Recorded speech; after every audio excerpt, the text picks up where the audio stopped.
fix something? Maybe. Alright, I need my new headphones. But besides that, welcome everybody to D&D on Saturdays here on my Twitch channel because I cannot English today.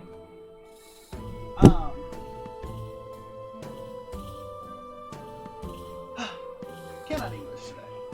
It was a long night, let's just say that. So, we are here to play Session 7 of Pirates of Saltmarsh, Dead Men Tell No Tales. Today we are missing two players. We are missing our half-elf wizard and our dwarvish cleric. They will be MIA for today, but I have ways of covering them, so they will be fine. Links down below. You guys can click and do a bunch of clickety stuff with that.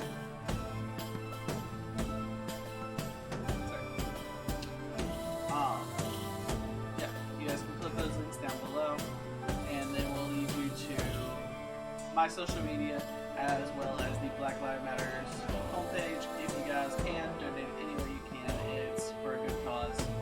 I highly recommend it. I believe that is everything. If you guys want to donate bits to the channel, I encourage that.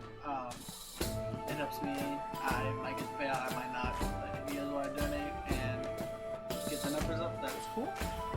Also, I bought some new dice. They are really freaking cool. New dice tray.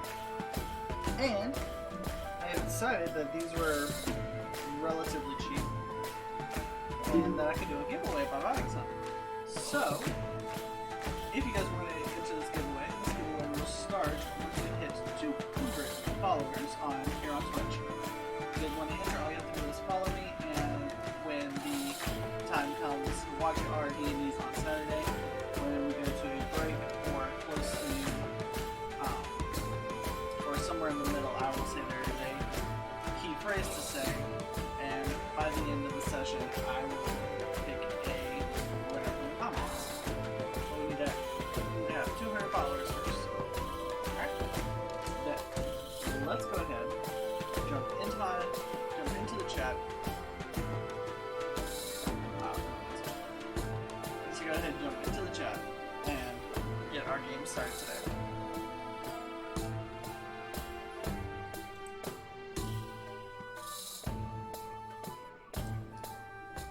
I was gonna say, so Good morning, everybody. So the other night I actually started listening to another D&D podcast. It's on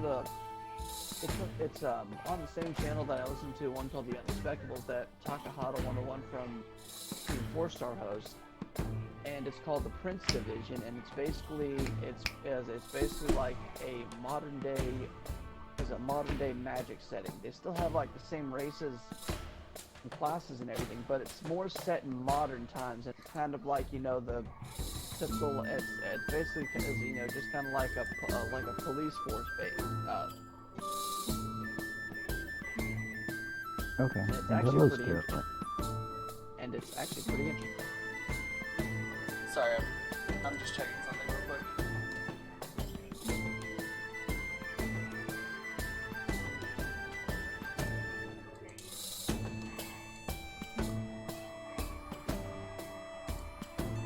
Okay. Alright, we're just waiting on one more person, I think. No, Daedalus will also be out. He had something come up last minute, he let me know. Okay. Oh shoot! So it's just the three of you today. I do have a solution to the two of them being gone, so don't worry about that. That's fine. Yeah. Alright. And I'm losing my voice, so bear with me. But I'll try and do what I can. That's fine. They're good. Okay. So, first of all, how was everybody's week? Everybody have a good week? Yeah. Good week. I had a pretty good week. A bit of pretty much a long days, Thursday and Friday. Except I think I only had like an hour between shifts to actually rest up, get something to eat, and just to kind of get ready for the night. Because I had an 8-hour shift from the morning from about 7 a.m. and then I had a 5 to midnight directly after that. Yeah, that sounds about my day. Sounds like my days. Yeah, but luckily I only have 5 hours today, and it's actually going to be a lot better because I'm not going to be around people. I'm basically going to be in a patrol car for 5 hours, and then I'll have all day off tomorrow to do whatever. Nice. If you're gonna have all day off tomorrow, you should join Echo's campaign that he's I running. was thinking about. Wait, is that the one that I know you mentioned earlier this week? There was a campaign that you were in where you had to leave because somebody was getting all Jewish, or Yeah. like it was like So- is like spouting like a lot of like Jewish hate and everything. Yeah. Is that the campaign or is that a different? You have to leave. You have to leave situations like that. That's the only way to do it. Yeah. Yeah, No, for exactly. that, I completely agree. Yeah. No, my solution is I'm just gonna run my own campaign. Yep, that's how you do it. Yeah, Storm King. You're running Storm King, aren't you? Yeah, Storm King's Thunder. Nice. All right. All right. So let's go ahead and jump into our session. Sweet. All right. All right. So last time, you guys were making your way from Tribor, and after procuring a handful of weapons from the blacksmith druid there in Tribor, you guys make your way down the Sword Coast, making your way towards Waterdeep. On the road, you guys received, and these are actually in y'all's journal now. You guys can see these. You guys Yes, I do. received a flyer from the Kingsguard announcing the arrival of, or a meeting to happen in the next month or so between the Dragon's Conclave, the kings of the Sword Coast, and the Sea Kings, to discuss peace, boundaries, and etc. You guys also, making your way further down, were stopped by a couple of royal toll collectors. There, you were attacked by a monster known as a Deep Stalker and a few of its handlers. You guys dispatched that a lot faster than I wanted you to, but despite that, you guys defeated them, looted their corpses. Echo found out some more information about them, and then you guys made your way into Waterdeep.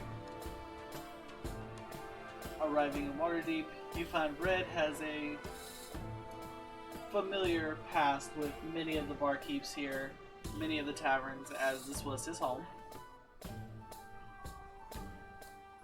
After Red gets scolded by the motherly figure Jezebel in the Golden Tiger Inn, you guys rest for the night, and in the morning, Jupiter and Echo make their way to a store just to find a book on medicinal properties, which Jupiter does find, and then Echo finds his old personal journals in the store that a former teacher of his sold to this particular shop. Red decided to go back home and talk to his dad for a little bit. Daedalus went up to the Church of Brighthammer, or the Temple of Brighthammer, to do his morning devotions and gather some information pertaining to his own personal quest. We ended the session with you guys, with Jupiter and Echo at least, returning to the tavern, and that is where we're going to pick up. Jupiter and Echo, as you guys are walking down the street, you guys are walking past taverns, buildings, everybody is starting to wake up. The streets are not crowded just yet, but there are a handful of people you're walking by. There's an eclectic mix between humans, elves, dwarves. There are some rat people, there are lizard folk. It's a very random assortment of people here in the Trades Ward. You hear some random conversations about about new bounties coming up, about a little tournament being held in the City of the Dead tonight. And you hear news of a group of adventurers who just arrived at the Golden Tiger Inn. As you guys are getting closer to the Golden Tiger Inn, Echo, I need you to roll a perception check real quick. Okay.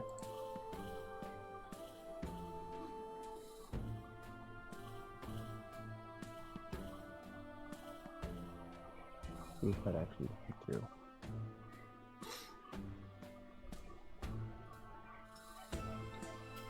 I did not put this. Give me just a second to get this going properly. Did that roll? There you go. Oh, a 9. Okay. As you're walking closer, you notice there's a bounty board up on the side of the street. You're about another 10-minute walk from the Golden Tiger Inn. Not much catches your eye until you see a familiar face on a sheet of paper. If you guys check your handout.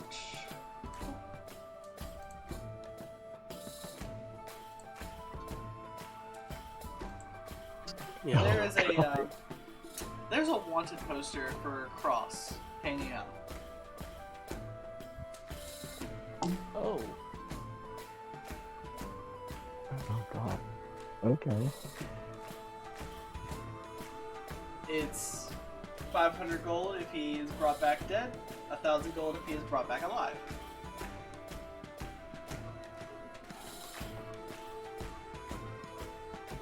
The Okay. basic gist of it, somebody has put a bounty on his head and wants him brought back to... Hold on 1 second, I just gotta double check the name of this area before I butcher it.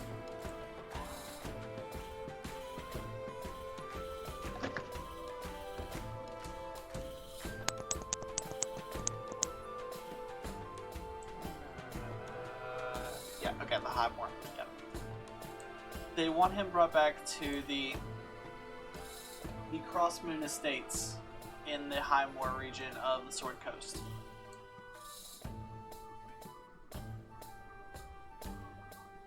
You guys take the wanted poster down and continue making your way back to the Golden Tiger Inn to let Cross know that there is a bounty out for him. Yeah.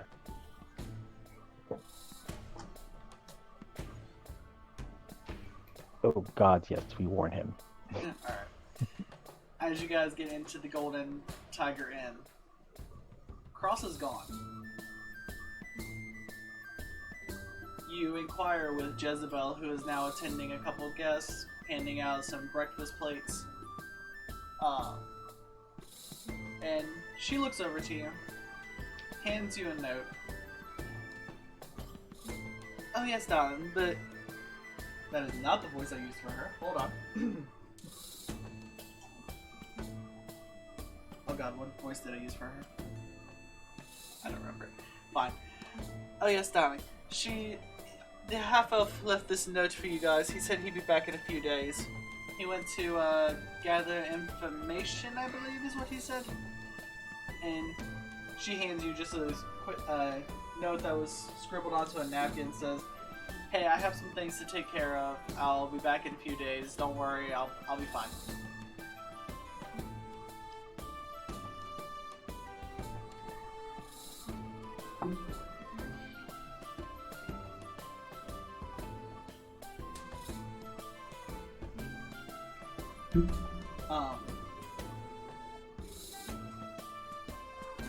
The tavern has a lot more people in it now than you saw last night when you first arrived. There's between traders and a handful of aristocrats who just enjoy this tavern's appeal. There are also 4 heavily armed individuals sitting in the corner. Echo and Jupiter, you both recognize at least one of these people. Yeah? Oh yeah, these are guys from your past. You guys recognize them. Oh! And you say they're in the tavern? Yes. Jupiter, you see a man standing about 6 foot tall, a red snake tattoo wrapped around one arm, and a blue snake wrapped around the other. He is wearing traditional monk garb of the Four Elements temple. This is an air ganassi. He is the. Oh! He is one of the teacher. He is one of your old teachers. He's the one who specifically taught you the Fangs of the Fire Snake technique. Oh! This is Master Chi Oh. Feng. Mr. Chiffon. And let me put his thing into you guys, shoot the players. Okay.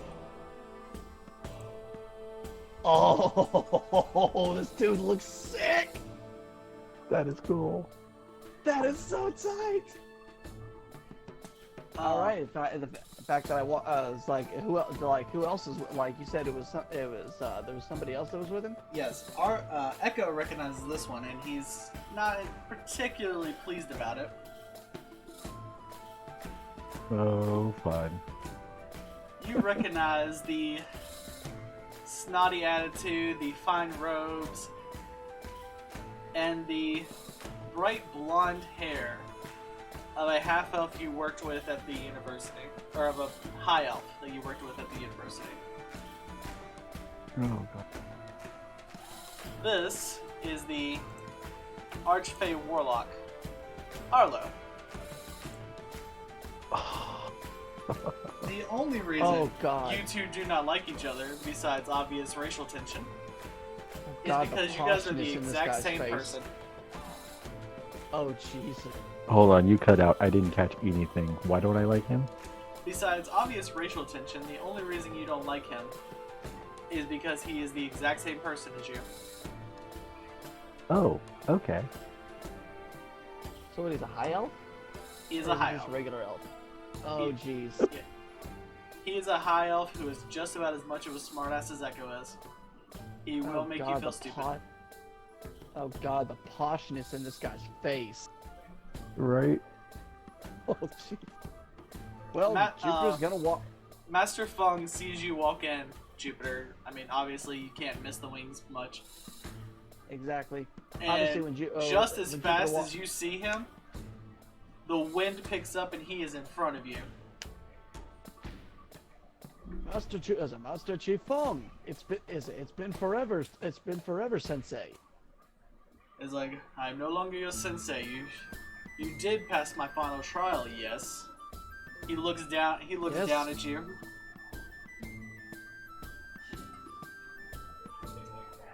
He, make an Sorry, it insight looked like check you real kinda- quick. I was gonna say, it looked like it sounded like you kind of cut out, and you were trying to say if you. He looks down at you. He wants to make sure that you actually pass his final test. Okay, you said make an insight. Yeah, make an insight check. Okay.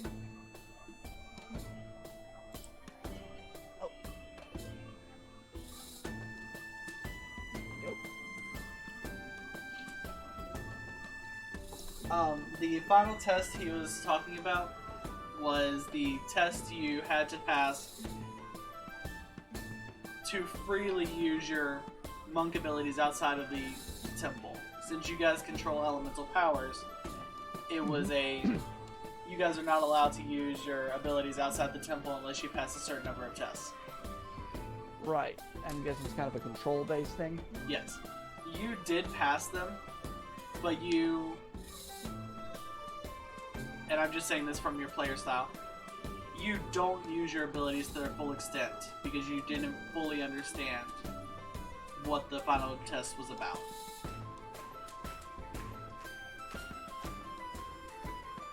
Right. Yes, I remember. Yes, I remember. I remember that test, and wasn't exactly an easy one, and there's still much more that not only am I learning about it, but more really about myself, referring to the fact that he realizes that he has druidic power. Master Chifeng looks down and is like, ugh, we all have druidic power. That's where our elemental forces come from. But steering away from the path of 4 elements can be dangerous if you do not maintain concentration. Of course. Of course. There's one thing that was always taught: to never let my emotions get the better of me. Because that affects control and focus. Perhaps I will test you again later on. I look forward to it. Now the other 3 are standing up and going to see what Chifeng was, what he was so interested in. As Arlo stands up and looks around, he recognizes the purplish black skin and red robes that Echo is wearing, and is like, Echo Light, what brings you to this dreary little town?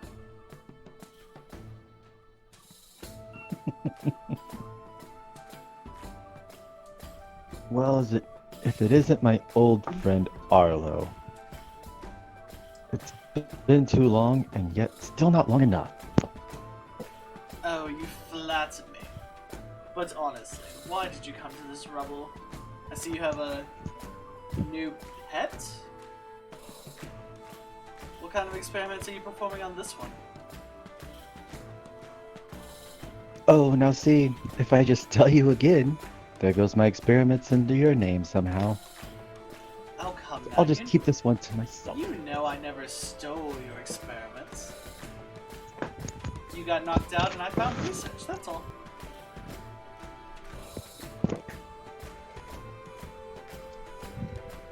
So let me just keep this one to myself, just to appease your curious mind.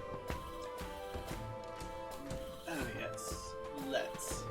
And you guys make eye contact and just like death stare each other for a minute. I imagine it's just like that moment in anime when 2 people that absolutely hate each other, they give them that stare, and there's like that bolt of lightning between their eyes. I mean, between these 2, the technical magical abilities they have, there could be physical lightning between them.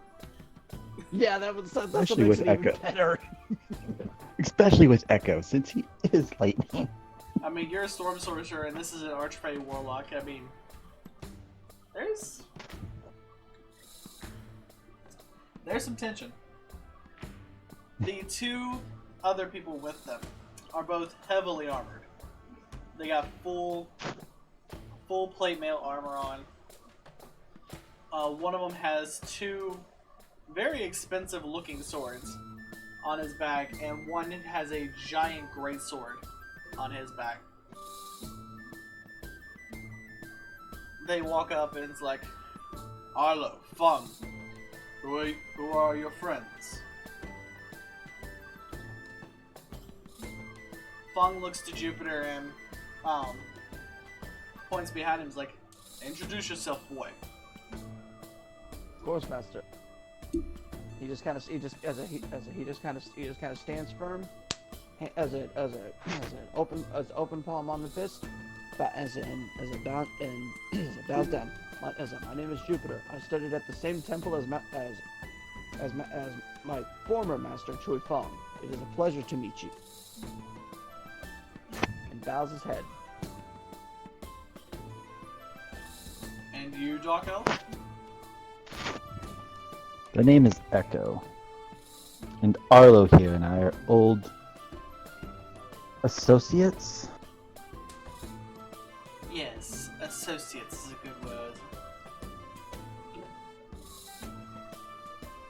You see the heavy figure with 2 swords look around. He's like, so these were the 2 you were talking about.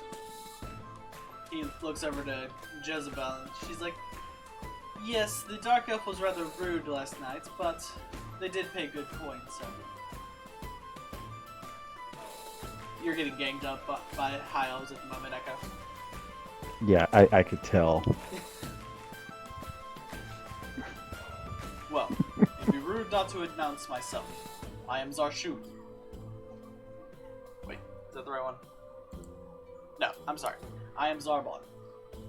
I am the leader of this band of miscreants. He looks around at his three compatriots and he's like, and they all look at each other and are like, yeah, close enough. And the quiet one back here is Zarshun. He doesn't speak much to atone for his sins, but he's a good guy. So, what are you guys here in town for? He points over to his table and starts walking back. Chief Fung grabs Jupiter by the shoulder and walks him to the back. Arlo turns around and just starts walking towards the table. Yeah. Echo, you following, or are you just gonna be a little... I'll follow. Okay. I gotta keep an eye on Jupiter anyways. Alright. You guys make it to the table, everybody has a seat. There's enough room at the table. This is a big table seating about 10 people, so there's enough room for everybody to keep their distance, keep enough distance. As Jupiter sits down, he just kind of folds his wings over him, just so they're not sticking out behind him, on the behind where the chair is, kind of like a cloak. And Echo will just sit complete opposite of where Arlo is, so I could just stare right at him. Alright. Just curious, do I sense the tension between these two? Like, is it Your quite thick your in feathers the are ruffled. I just as Echo's sitting next to me, right? Echo's sitting next to you, staring at Alright. Arlo. All right, Jupiter just kind of, as Jupiter just kind of leans down and just kind of whispers in. So as a queen, the bed. I'm sorry, it's really cutting out. I can't hear you, bud. Oh, sorry. Can you hear me now? I basically, Yeah. I'll basically say what I'm going to, but it's going to be in a whisper.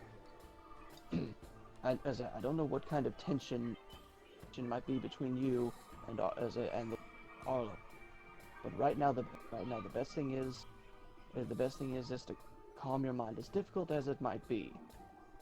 Because even though probably with your abilities, your mind is probably a literal stormer. To calm it right now, so as not to garner much unneeded attention and unneeded.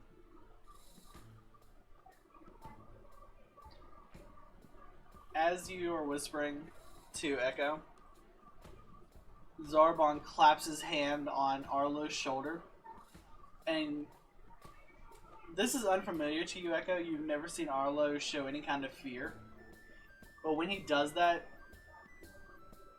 Arlo jumps for a second, and just as calmly as can be, Zarbon says, "Stop enticing him. If you want to fight, you can do that later." And Arlo kind of just looks down at the table, no longer keeping eye contact with you. Echo will sit back a little bit more relaxed with a big old smirk across his face. Zarbon orders a round of drinks for everybody. Mainly tea and ale, and tea and ale for the tea for the monks, and Echo and Arlo, ale for everybody else.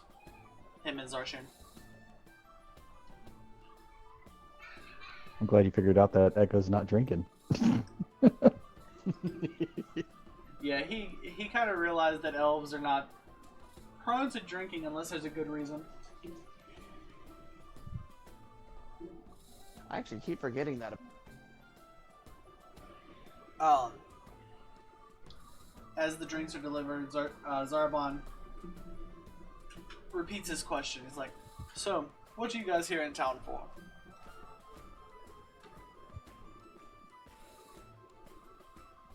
A few of our companions are from around here.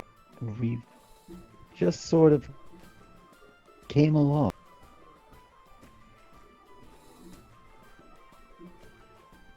You came to one of the largest port cities just to visit family?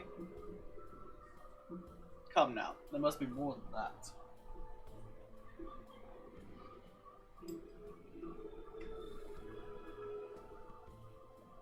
We may have a few quests to achieve. Though, due to some of your company, I prefer to keep some of that more to myself. Arlo looks up at you, and I'll get you called back. Arlo looks up at you and smirks, is like, "You don't want to talk about your encounter with that dragon?"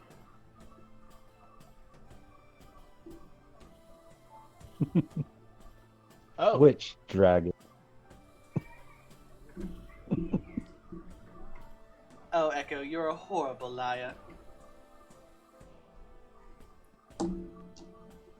well, there was that large sea serpent underneath the water. If that would Zarbon be shoots a considered. glare over at Arlo, and then looks back. He's like, "We know you've been contacted by Lunarius. I can smell the permafrost still on your shoulders from it."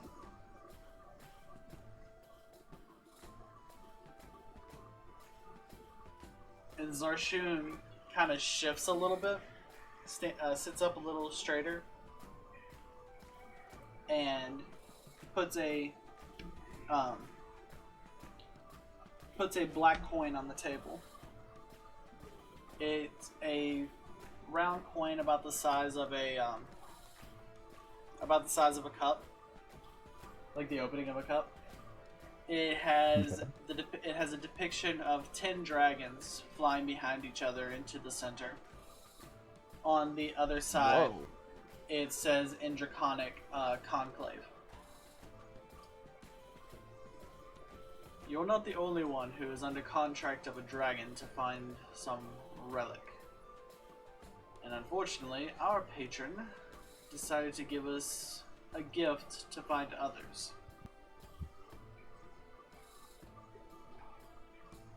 Chiefon looks a little annoyed now. He's like, "Can't believe I'm working with a damn dragon. A black one at that."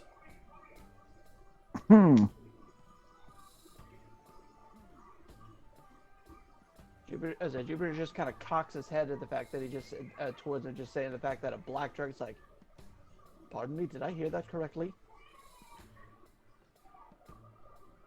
Hold on, I need my book real quick. I wrote down the names of all these dragons, and I cannot remember which one the black one is. Okay. Oh. Wrong book.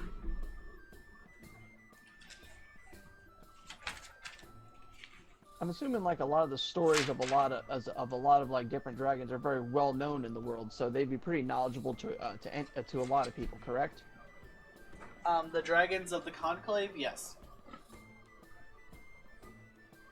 And our dragon's part of it, right? Yes. Your dragon is actually the leader of the Conclave. Oh, shit. Okay. Wait, you mean the one that we encountered? Yes, the one that we encountered out Lunarius, in the orchard? Lunarius, being the oldest of the ancient dragons, is the leader of the Conclave. Wow, the oldest, and that's saying something. The dragon. I mean, it's only like 100-year difference, but yeah, he's the oldest. Wow. The dragon you know of as an ancient black dragon is Archon the Fierce. He lives in the forest? Yes. He lives in the forest just west of Waterdeep. That is where his lair is. It's also where the Temple of the Four Elements is. Oh. I thought that. It's like the fact that he hears Archon. It's like I thought that. The fact that it's over there near where the temple is. Yeah, you got lucky not being conscripted. Yeah, I mean, I mean, although no, wait, that's right. It's red dragons that are always. Technically, the At least in chromatic general dragons, D&D lore. the chromatic dragons, black, white, blue, red, and green, are technically evil. Ah, Archon is more. He's more like Echo. He really just doesn't care. He just exists. okay.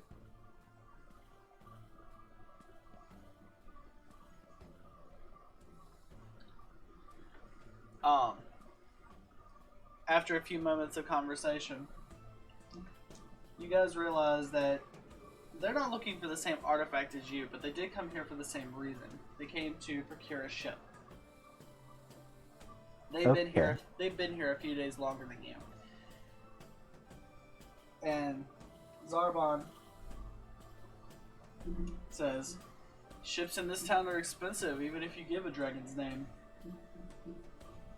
A ship for my crew of 4 plus 3 others we could hire would cost us around 5,000 gold.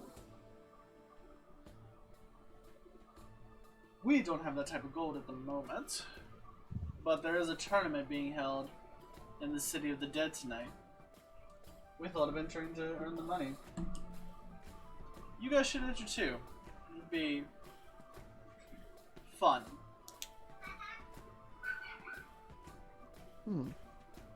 Jupiter hears tournament and he realizes it piques his interest. It's like a way to sharpen my skills and test his abilities even further.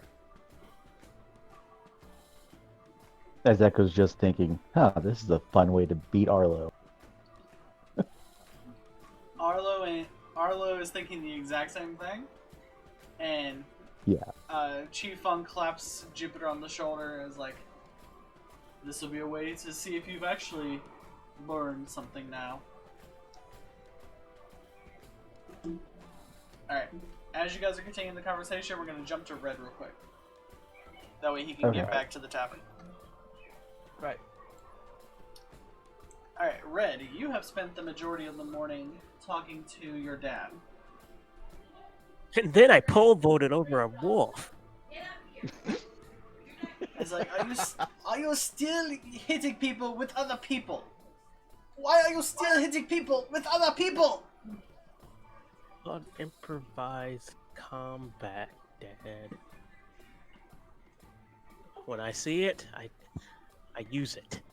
At this point, the deckhands are waking up, and they're like, "Yo, Red, long time no see. What's up?" Work. Something you guys barely do. Hey, we've had to How pick are up the you? slack since you left us. I told you not to go on that boat, dude. Trouble. What? What did you say? Oh. So we've had to pick up the slack since you up and abandoned everything. We told you not to jump on that boat. Yeah, no, someone had to do it. But yeah, you were right. You were right. Ugh. Your dad looks over your shoulder to them. He's like, "All right, you're awake. Go scrub the boat. We need to get it ready for the next sail." You want me to go do that, or? No, he's talking to the deckhands. He's keeping you there for a moment. So, my boy, why have you come back? Apart from seeing your old man.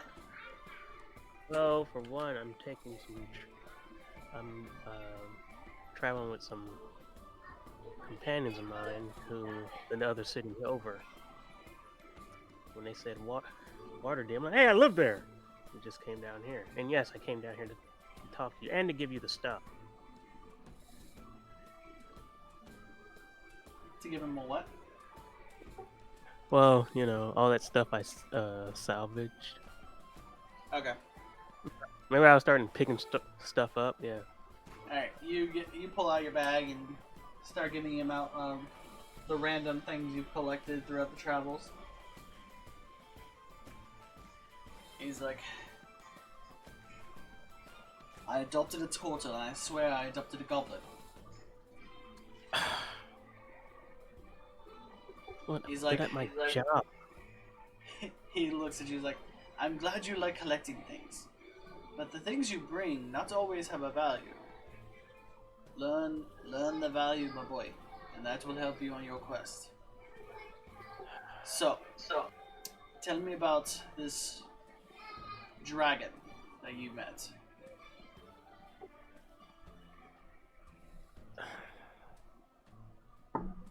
All I know is that this dragon wanted our help. And, well, let's talk about this siren thing. This siren individual, though. This siren. Ugh. The siren is a monster. I told you these tales years ago of a witch that roamed the sea on a giant's black ship, or did you forget this?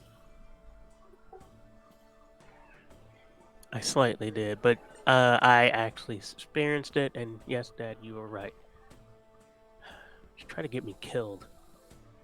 Oh, she's not going to stop until you are. She doesn't like people calling her the sea witch. I Yeah, didn't that's know it was exactly sea what she witch. is.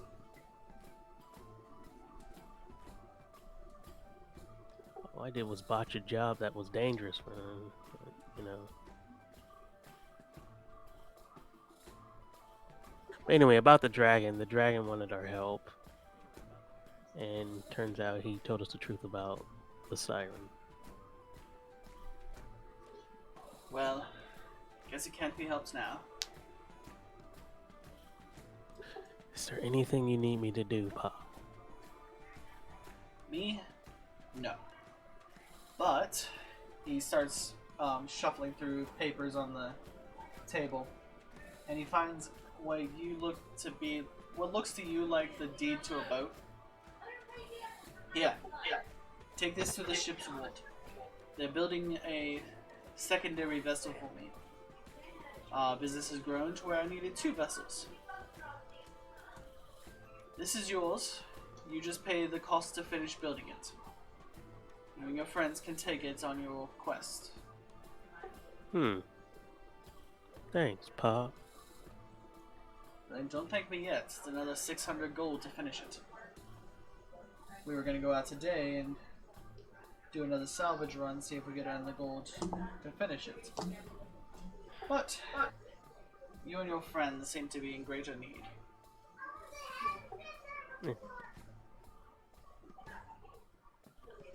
So, the ship port, you said? Basically, you're on the ship port. The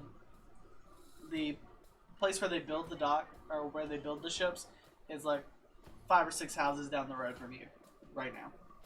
Oh, okay. I'll do that right now then. Is there anything you want me to do here? Pop.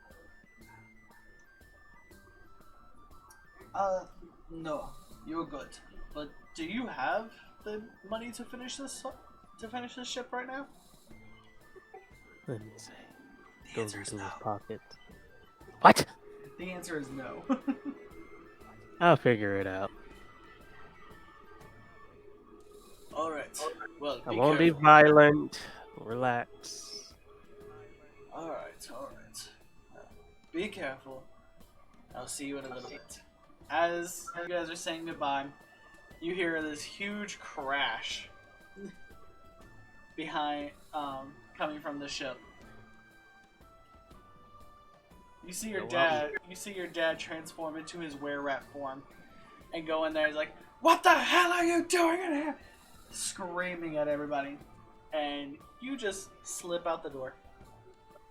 You're like, "I'm good." Yep.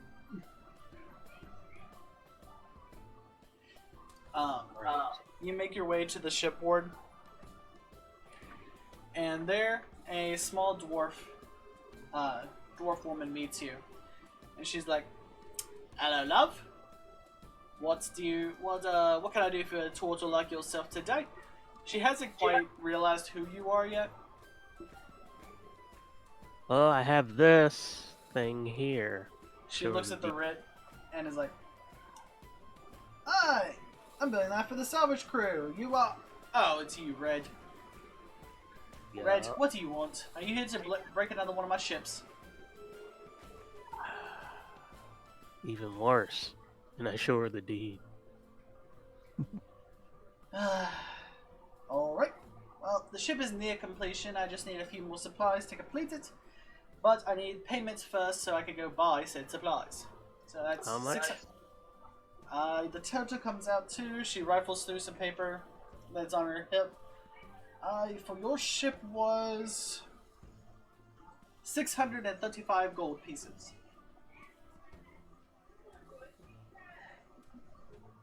Alrighty, I'll have the payment for you when I get the payment.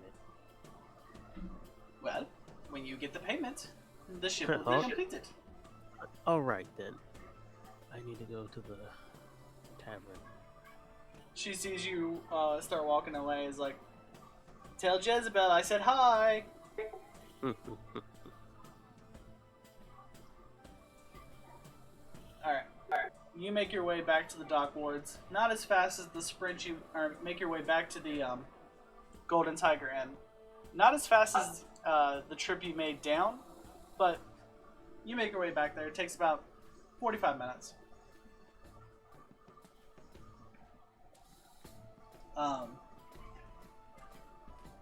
All of this happened at basically the same time.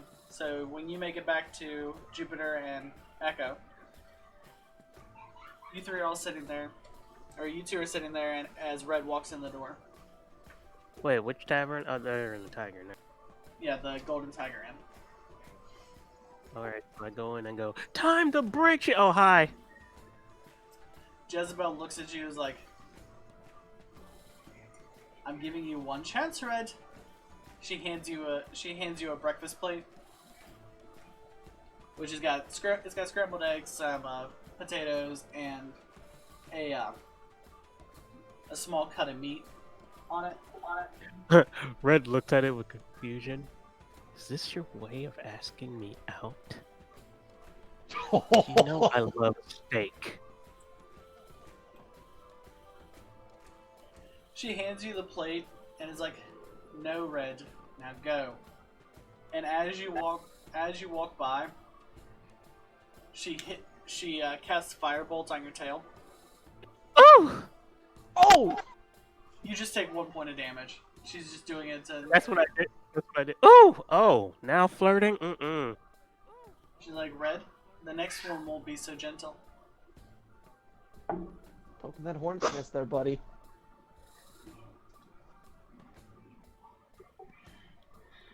Red takes a seat next to Echo at the table.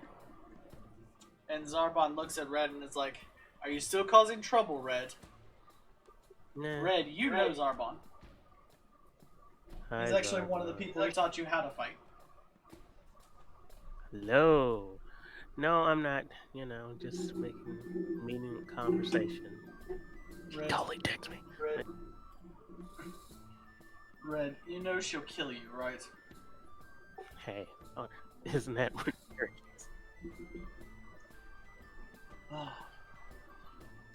Jezebel, can we get a beer for Red over here? She brings you an ale, and then swats you on the back of the head. Mm. She's like, "Stop being a little shit." Mm-hmm. Yes, ma'am.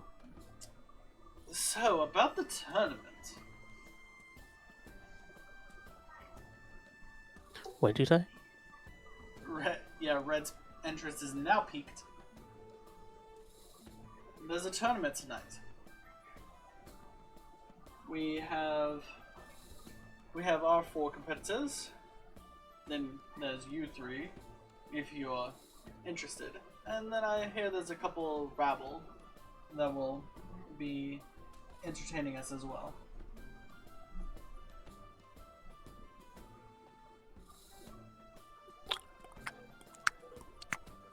Continue.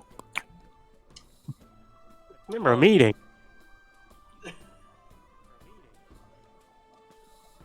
Zarbon looks at Red like, "Finish chewing before you speak, Red. I know know your father taught you manners at least. And you hear that, he takes the... Hey, did she give me a napkin or anything? Chief hands you a napkin and looks at Jupiter. He's like, "Is he always like this?" And then I mannerly just wipe my face. Let's see, this is him on a good day. Well, Zarbon looks up at Jezebel. Jezebel, you still got that roster? She comes back with a coin pouch and a sheet of paper. And he's like, Oh, yeah. What? Oh yeah, did I win? Nobody's died yet. Yeah.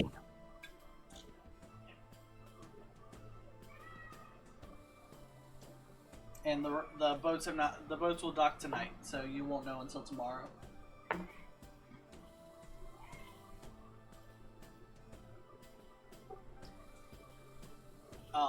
She brings over the roster for the tournament. It's like, right now, you four have signed up, and would you three like to sign up as well? It's 1 gold to enter, and the pot is 1,000 gold pieces so far. 1,000, huh? Ah, man. Alright, That's so cool. Jupiter's already slapped down his gold. I never back down from a challenge. Oh, and here's Echo. He was gonna pay for it all. I'm not gonna do it. No. Echo will put the other 2 gold coins down and just nod. Alright.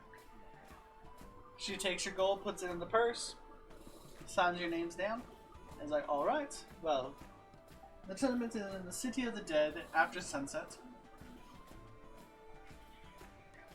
There's a small sewer entrance at the front of City of the Dead. Just go through there, follow the path straight down. It'll lead you to the tournament location. A couple mercenaries come in after that and want to sign up.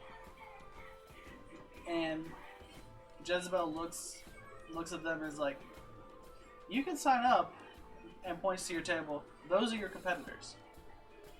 You guys are much more heavily armed than they are." They look over at you, look back at Jezebel, is like, "Never mind," and turn back around and go look for other work somewhere.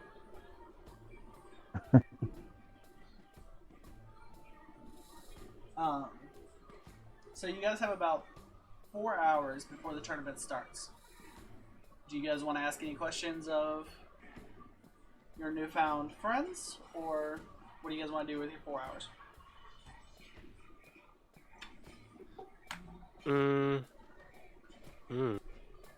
Can't think of anything. I want to mess with Arlo some more. What do you want to do? I'm good as a. I want He's to gonna pull mess out my with book Arlo for some more. comprehend languages. Okay. Yeah, I just want to pull out some of my That's old it. journals and just to mess with them. Yeah, Arlo's like, "What are those?"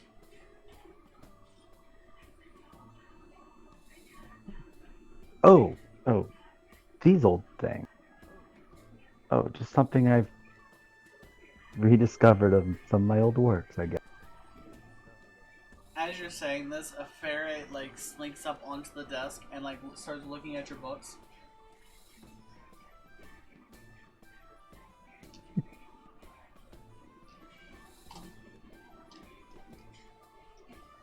I will finish what I have left of my teacup, and I will use it as a hat for the little ferret creature to cover its eyes.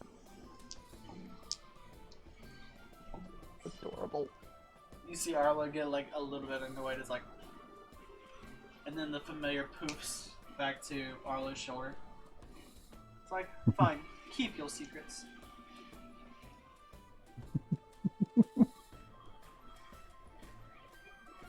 Oh, it's gonna be interesting when these two fight. Chief stands up. He's like, "Come with me, Jupiter. We're gonna go meditate until the tournament starts." Of course. As Jupiter stands up, There's and a follows Chupong. there's a spot behind the tavern that's kind of wooded, and Chifeng sits in the middle of the trees and begins to meditate. Jupiter's follow gonna sit suit. right down next. Yep. About an hour after you guys start meditating, Zarshun, the tiefling warrior that was being silent this whole time, walks outside, and Jupiter and she both have elemental forces floating around them. The wind is in a slow breeze around them. There are rocks levitating. There's water droplets in the wind, and just sparks of fire catching off of them as they focus on their elemental abilities.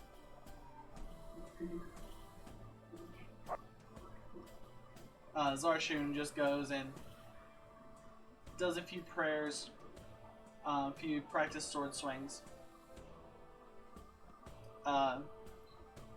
During all this, Zarbon challenges Red to an arm wrestling match.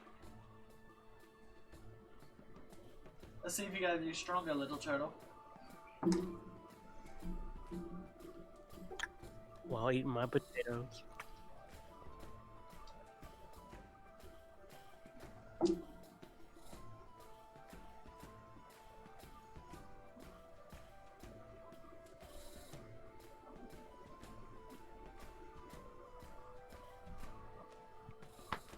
Did I lose you guys again?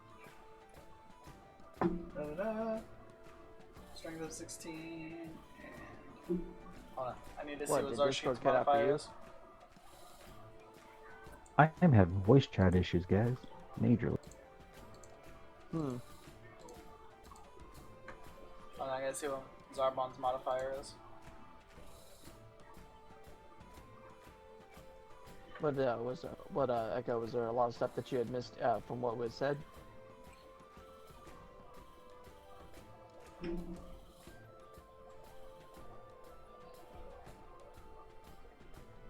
Okay. Okay, let's see if this is better. Yeah, I'm missing a lot of things. I don't know what's going on with voice cutting you guys out. Red and Zarbon have their hands locked. For the first little push, they're staying at a perfect standstill because I rolled a 16 too. Alright, go ahead and roll the next strength check.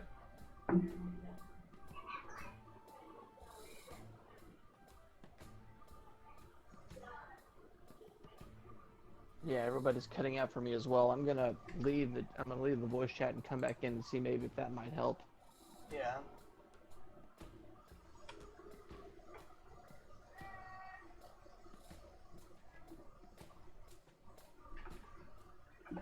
Strength check. Yeah, that seems to be better. I had to reset my phone, so I had to put you guys on my laptop for a second. Okay. Everybody can hear anything? Yeah, I it's just can hear you. yeah. Okay. In the next couple seconds, Zarbon gives a little bit of a push, pushing you further down. Zarbon currently he won that with a 15. Okay, go ahead and roll the next one. Strength check or save or Strength check.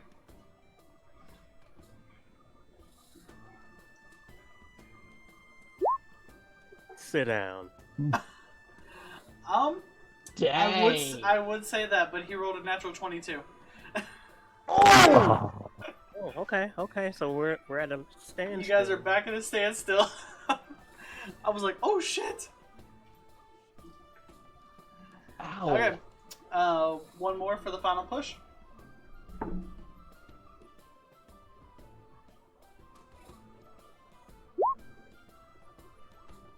Alright. With that final push, you guys are both at a standstill. Both of your muscles bulging. You know Zarbon was strong. But you always were like, I'm stronger. I'm stronger. As you go to force his hand down, he pulls back and slams your hand into the table. Damn it! He rolled a 19. Ooh. It was close though. Y'all were pretty evenly matched. Yeah, it was really close. What do I owe you? You don't owe me anything except a good fight tonight. Okay. Alright. Wait, is the table okay? The table is fine. It's a sturdy enough table. But Jezebel gives both of you the stink eye. Just like That's why I said it, because oh god. glares at both of you. I imagine she's got a mug ready to toss at them if they cross the line. Zarbon looks over your shoulders like, sorry, love. Just an arm wrestling match. Promise. She looks over. She looks at him as like, I already told Red I'd throw him out. I don't think I Being won't good. throw I'm you being out. good. I'm being good. The 4 hours seem to go by fast. Echo and Arlo still giving each other shit. Red and Zarbon have a couple more arm wrestling matches throughout the day. Red, you do happen to win one or two. Jupiter, you have been meditating for a solid 4 hours. Go ahead and take a inspiration die. Oh. You've been solely meditating for the last 4 hours. You get a little bit of a bonus. Alright, so all I do is just click inspiration on D&D Beyond. Yes. Alright, and what is it, D4? D4 for this one. Alright, and that goes for saves and checks and everything? Yep. Alright, cool. Okay. So you guys start heading toward the City of the Dead. Zarshun is leading the way. He knows where it is. Still silent as ever. But you guys make your way to the City of the Dead. And you find the underground entrance that she was talking about. It's a tunnel leads about 300 feet down below the ground. So it takes you about 30 minutes to get there. As you guys get there, you notice it's only you 7 that have arrived. The tournament master, who just happens to be Jezebel, decides that one member of the other party needs to sit out and it'll just be a 3-on-3 tournament style. 1v1, the team with the most victories takes the money.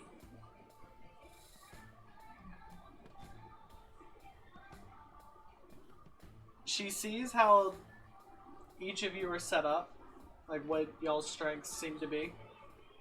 She's like, alright. Echo Lights will fight. Hold on, I gotta get their names. Echo Lights will fight Arlo Regimas. Jupiter will fight Chi Feng. And I just look Red. over at Chi Feng and I give him that. And Red will fight Zarbon Heliod. Sir Zashun, will you please be the mediator of these tournaments? Zarshun takes his sword out, places it in the ground in front of him, and just leans up against the wall. Is like, sure. This is the first time you've heard him speak, and he's got like this deep infernal voice. Like he might be the devil himself. Is the thought process of his voice.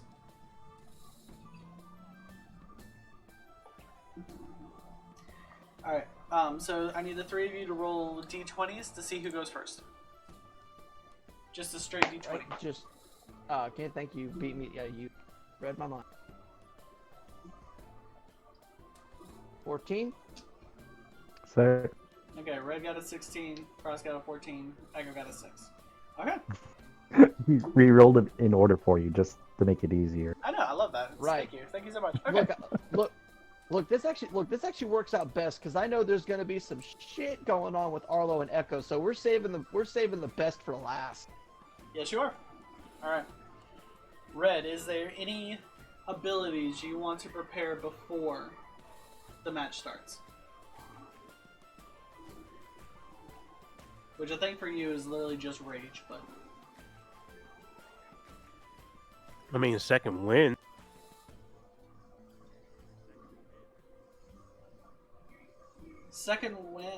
second win you can use as a bonus action to heal yourself. You don't have to prepare that. No, I think I'm ready. I have all I need.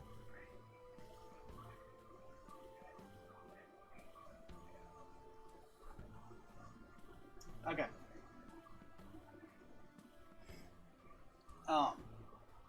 Red and let me move you guys to the tournament location.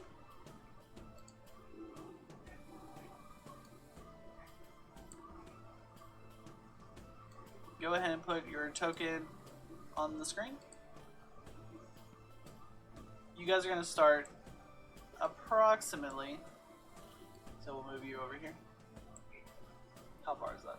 I want to say you guys start about 60 feet apart. Close. We'll move you this way. And we're all using the same arena? Yes. Okay. I will move Echo Perfect. way over here. Okay. Just to have them on the screen. Yep.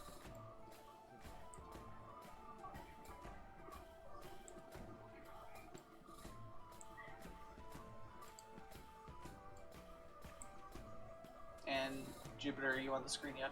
Yes. Okay, cool. So what now? Nope, everybody's on the screen. We're good. Alright, cool. Alright. Okay. So now, let's get that initiative tracker going.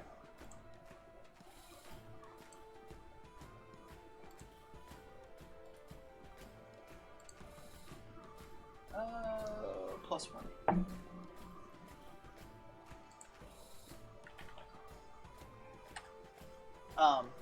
Red, go ahead and roll initiative.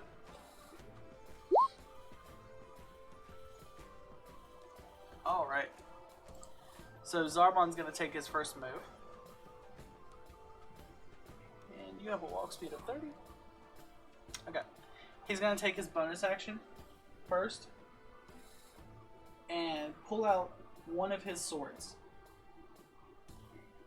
As he says the name of his sword, it lights ablaze. And then pulls his second sword out.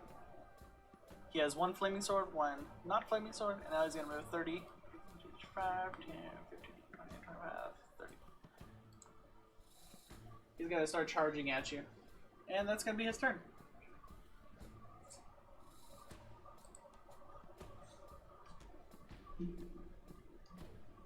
Well, I take out spear. And I move.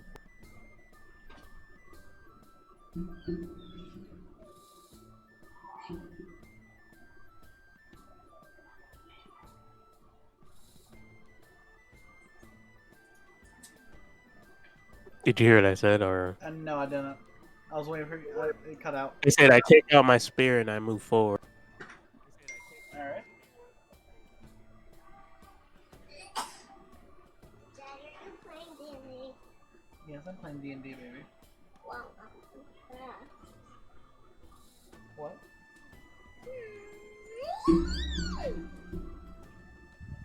Alright.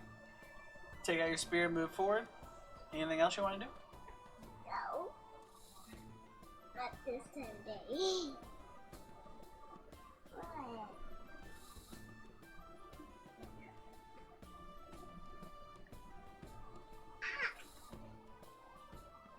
Red, can you hear me? Yeah. Okay, is there anything... Sorry, I'm I on can- push it. Sorry. Is there anything else you want to do? Hey, About it. Daddy, he's right. Yeah, that's about it. Okay. What? You can only see his shell and that's it. Hi. Bobo. Get down. No, that's about it. Alright.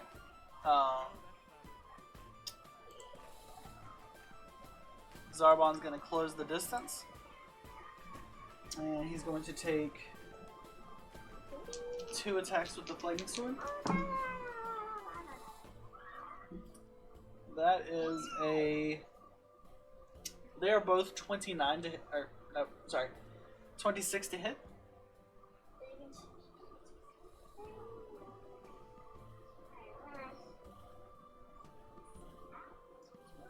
And that's 1d8 plus 4, or the d8, it's a d12. So the first attack is 7 points of damage, plus...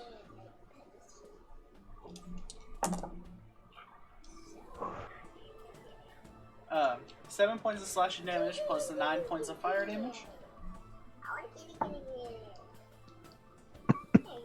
5 points of slashing damage plus 9 points of fire damage.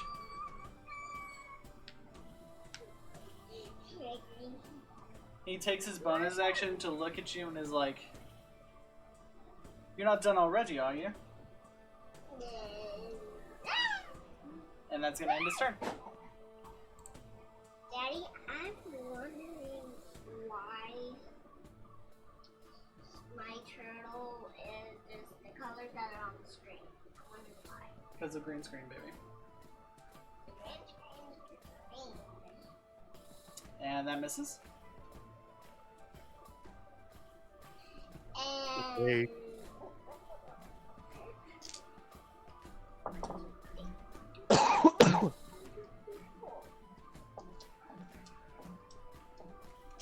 I rage. Okay.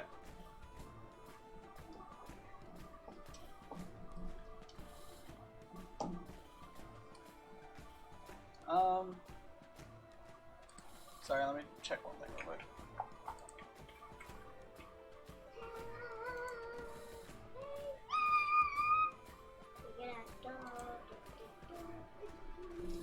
He puts his flaming sword away. Actually, he uses his bonus action to put both swords away, and then it's just gonna make 2 unarmed strikes against you. Yeah, both of those miss. Wow. I think. Hold on. Nope. Wait. One of them definitely misses. The other is a 18 to hit.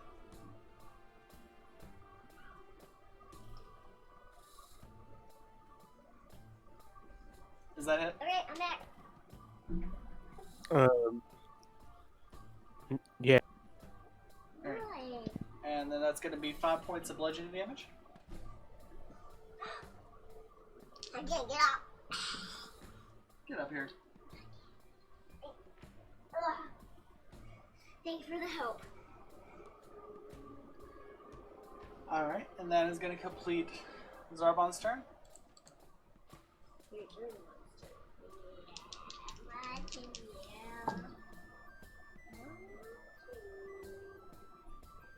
you. That misses. I'm watching you. That also misses. Daddy, you have a black penis.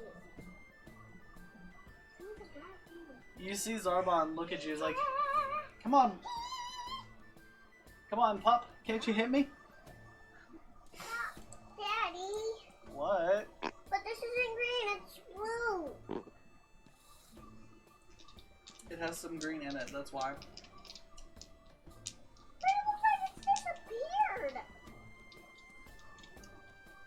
Don't have kids. Never.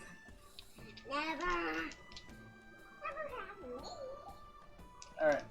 He's going to take 2 more unarmed strikes against you.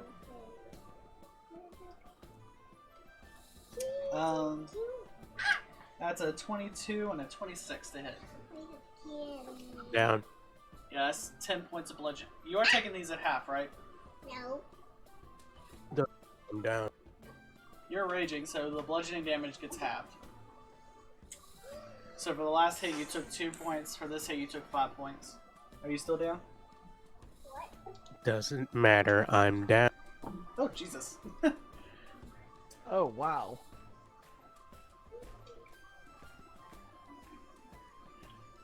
Zarbon begins to walk away from you and is like, "Well, That wasn't as much fun.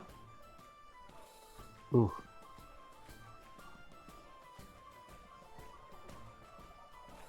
The Zarshin, the paladin, comes over, and he's gonna cast a lay of hands on you to get you back up on your feet. Okay, good. I was wondering if this tournament had that. I was gonna dash out and use my healing cantrip on him. No, Zarshin's a paladin. He's got it. He's got this. Cool. All right.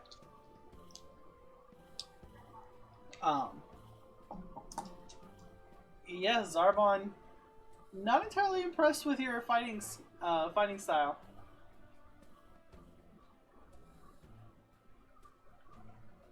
Alright, and with that, Zarbon and Red make their way back to the stands. Next is Jupiter and Chiefon. Again, about 60 feet apart. As Red goes, as I enter and I see, and I walk past Red and everything, that is, I just kind of give him just like a good smack on the back. You fought good. Learn from Izzy. You learn more. You learn more from. You learn more from defeat than victory. You'll get him next.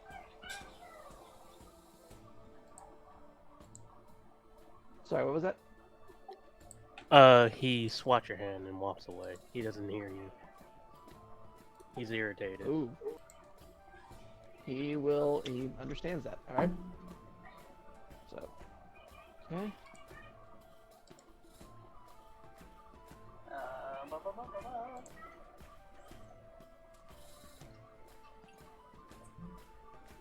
Okay. Go ahead and roll initiative. All right.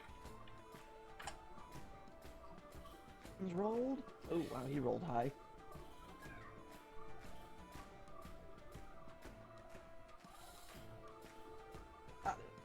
Boom. I got like 2 windows open for this. Initiative. Ooh, yeah! Rolled higher. 19. Wait. Kidding me. It says the tracker. You have to click on your You have token to when make sure roll you click your initiative. icon. Oh, that's right. I keep. That's Why fine. do I I had keep to check. forgetting You're good. that? Okay, thank you. All right. All right. You get the first attack. All right. Jupiter just kind of cracks his neck for a bit and just says over, "It's been a while since we've had a good spar master. This should be fun." And and let me see. And as you see Jupiter just kind of closes his eyes and just kind of deeply exhales. And next thing you know, you see his eyes turn yellow. He is going to cast Wild Shape, and you all of a sudden see. Wait, shoot! I don't see. I know Wild Shape is a racial thing on here, but I'm not seeing it on. Okay, I do see Wild Shape on here. Good. Okay, I was about to lose my shit. And let's see, lasts for an hour, and I can turn into any animal that I see. And the mainly one that I've seen since we've been here, you just see him hunched over, and you just start hearing him growl. His wings start sinking into his back, and he lets out a piercing howl, and he's turned into a dire wolf. Okay. I will say you can become a regular wolf because a dire wolf has a higher challenge rating than you could do a level 2 druid. Oh, that's right. Okay, yeah, that'll be fine.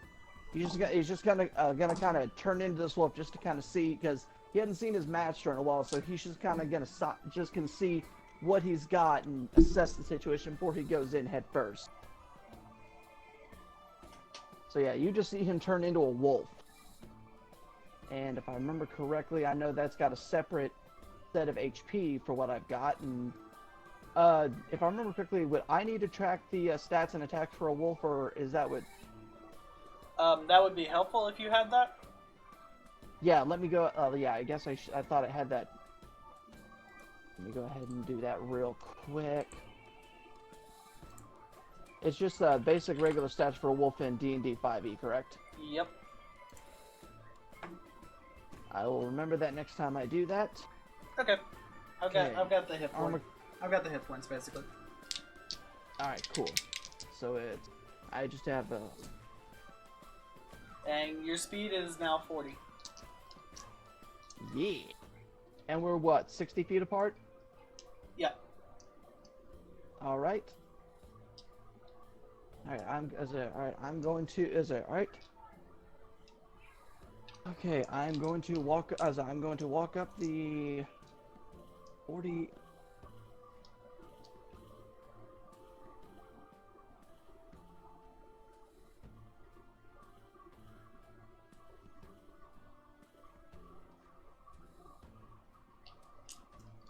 For some reason, I'm gonna I'm basically going to walk about 40 feet up, and that's about all I can do because I think with wolves all we have is a bite attack. Yep. Wolves don't have a dash action.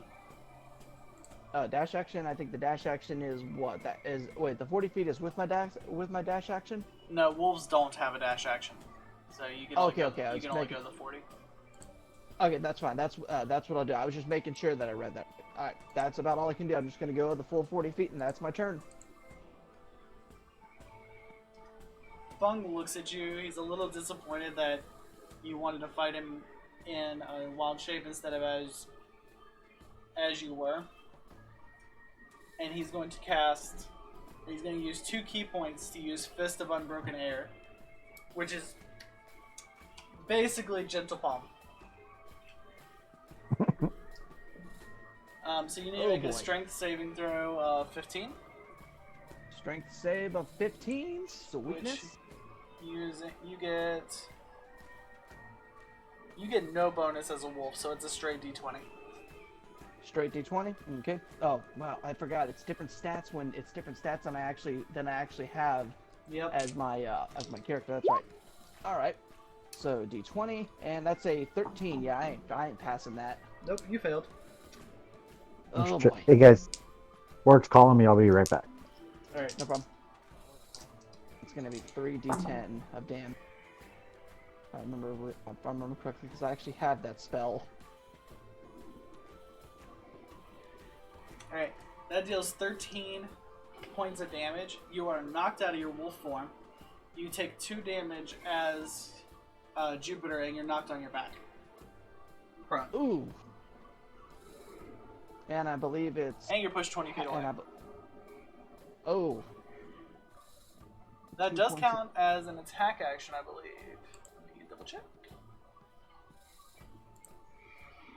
Yes, that is actually an attack action. And because he's a level, of his level, he is allowed to take another attack action. Which, real quick. Oh boy. I'm gonna move you 20 feet back.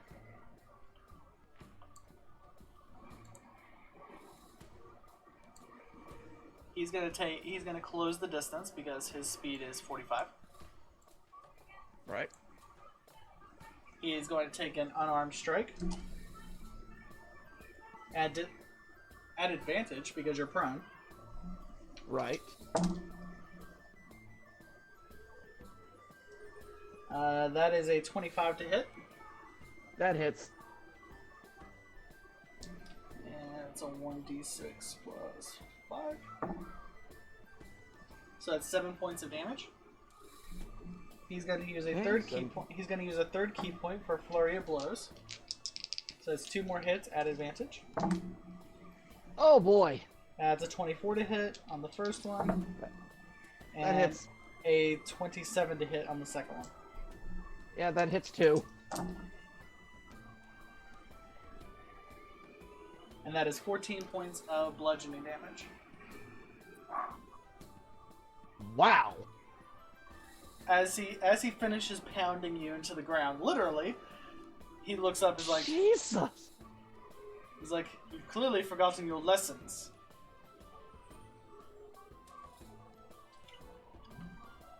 How many key points did I just use? 3? Yeah. How many do I got left? Just check it. Okay, I still got enough. Okay, we're good. It's your move. It takes half of your movement to stand up, though. Just remember that. Okay, half of my movement to stand up. And I've got 35 walking speed. All right. All right. So I'm gonna I'm gonna stand up. You get a feeling And that I- and- you get a feeling that getting away from him and trying to fight him from range is not going to benefit you. Right. It's like, well,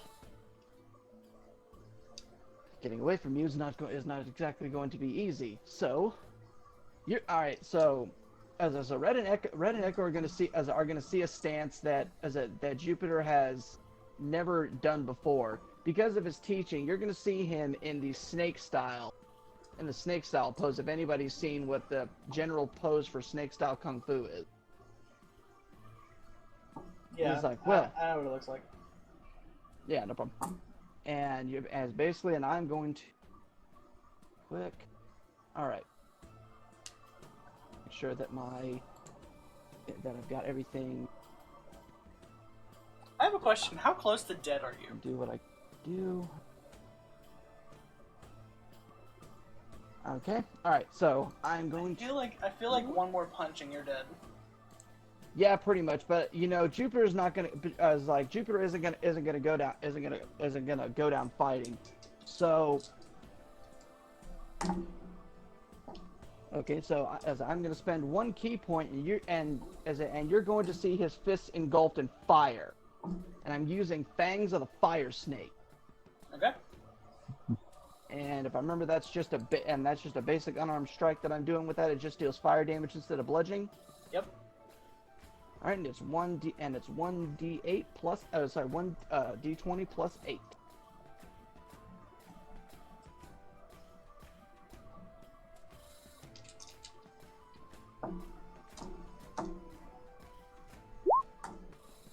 Oh! As you rear back to cast the fire snake punch, Fung just okay. Everybody here has to have seen Avatar. We're just gonna go with this. Just like Yes. Aang blocks the fire King's hit, he just knocks your fist into the air. Looks at you as like, please tell me that's not the best you can do. All right, I'm go. See, I do have some bonus actions. You know, I was like, well, this worked for you. This worked for you.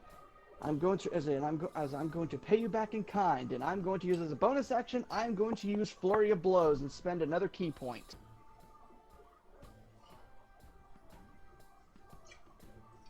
Alright. So 2 Flurry of unarmed Blows. attacks plus 8. 2 unarmed attacks, 8. Got the d20 and the plus 8, so let's go with first one. 24 That hits. and 26. That hits. As he That's what I'm deflects, talking as he about. deflects that first one, you come around with a heel kick to the ribs and then an additional punch as you come back around. Both are fire damage, so roll 2d6 plus whatever your modifier is. Ooh, if I remember correctly, it is. Or I'm sorry. Okay, so it's No, I'm sorry. Yours are 1d4. 1d4 plus 6. yeah, 1d4 was a 1d4 plus 6. All right, and that's 2 of them. So Yeah, at the higher Change level that. monks, your fists become more powerful. right, d4 plus 6 and 1 more, and that's 1. Okay, so 8 and 7.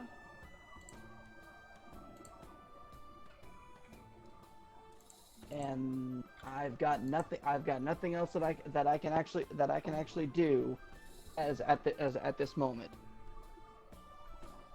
So and he as with that, he just kind of looks and says, actually, that isn't all that I can do, and just kind of readies for the next attack.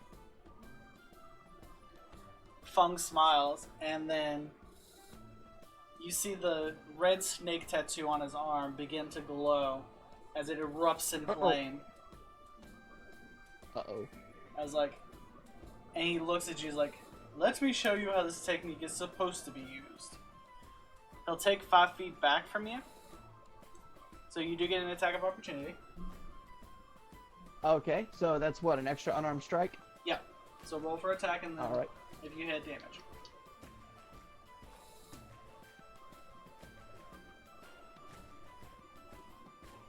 8, 20. Natural 1! Are you kidding me? Roll 20! Nope. You go to swing and he is just faster than you. He steps out of the way with no problem.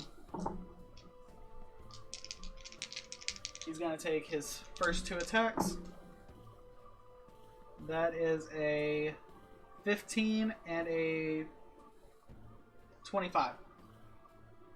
Yeah, one hits and one misses and one hits. Alright, so the first fire damage is 11 points of fire damage.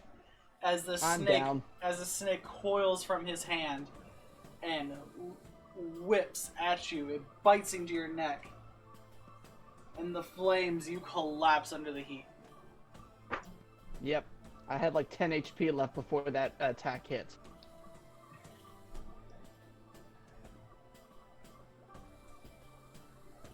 Well, unfortunately, they kind of win the tournament. That's 3. That's 2 victories. Zarshoon comes up and lay of hands on you, stabilizing you. And Shifeng picks you up and is like, after we leave here, I'm going to teach you how to properly use this attack. Don't know how you passed that. I don't know how you passed the test with that pathetic show of skill. He carries you back to the stands. He's kind of annoyed that you didn't use the ability to the way he taught you.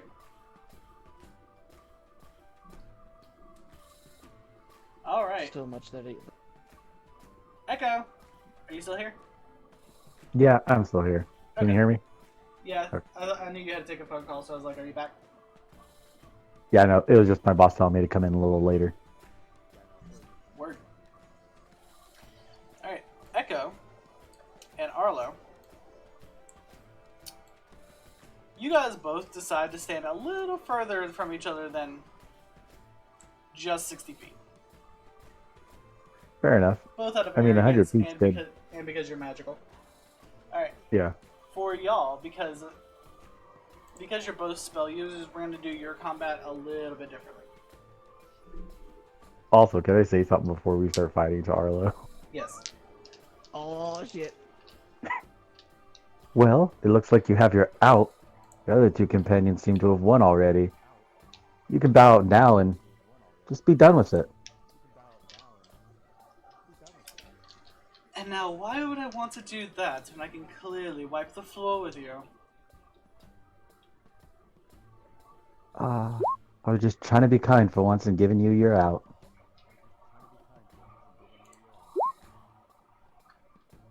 Okay. Don't worry, it won't happen again.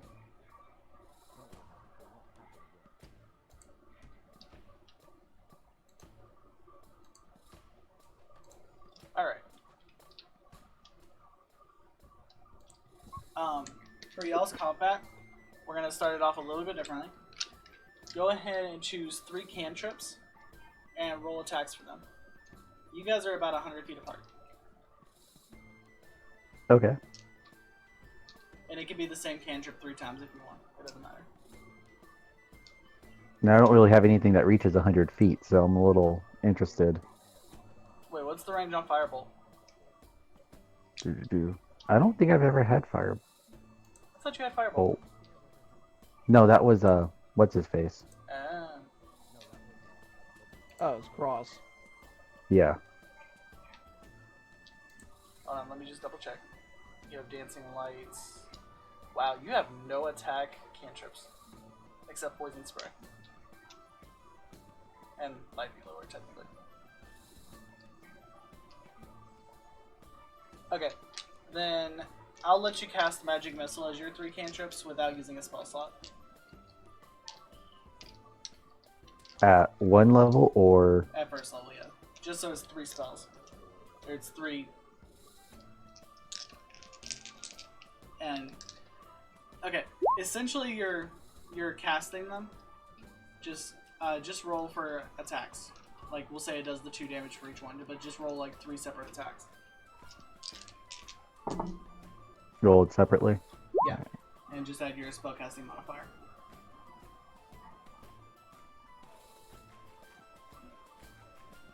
Did it not roll Sorry. the third time? Hold on, sorry. No, it did not. Roll a d20 plus your spell attack modifier. Alright, my spell attack mod is 7. How do you roll that in here? Just add 7 afterwards, or? Yeah, you can just add 7 afterwards. Okay.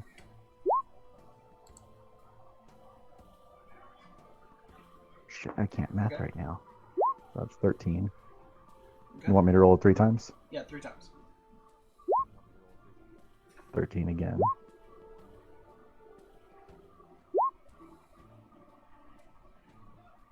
Okay. Damn it. And 23. As you launch these 3 missiles from your palm, 3 firebolts come from Arlo, lobbing in your direction. 2 of the firebolts smack into your magic missiles, both of them countering each other out. The third one, flying towards you, your magic missile cuts through it and hits Arlo for, what was the last magic missile you hit? Was it 5? Yeah, 5. Okay. Hits for 5 damage. 5 big points of damage. Arlo's taking a bit aback, but looks back up at you and is like, lucky shot. And now the initiative begins. That was basically just a show of magical discipline. Basically just Okay. showing just a pissing contest between wizards. Naturally, yeah. As a bonus action, he's going to cast Armor of Agathe.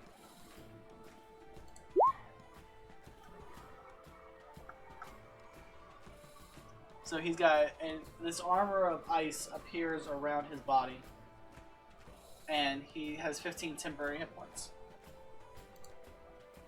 Okay. 15 temp hit points? Yep. It's freaking crazy. Armor of Agathe is insane. Yeah, I didn't even see that for my third level spells. It's a warlock I imagine- specific spell. Okay. Oh shoot. I imagine it can be a pretty broken spell. Well, when you physically attack them, which is like why you use it like a Hexblade, when you physically attack them, every temporary hit point you lose, you deal as damage. So if I hit you for 15, I also take 15? No, it's only physical attacks. For- I was gonna Yeah, say, for physical Basically it's like range attack, or it's it shatters off of you and like pierces into the opponent. That's kind of cool. It is dope. I love it. And then as her action, she's gonna take 2 Eldritch Blasts. And one of those is a 10. The other is a 20. Well, the 20 just barely hits. The 10 misses. Just barely. Just barely. Yeah, just barely. Alright, so 1d10 plus 4.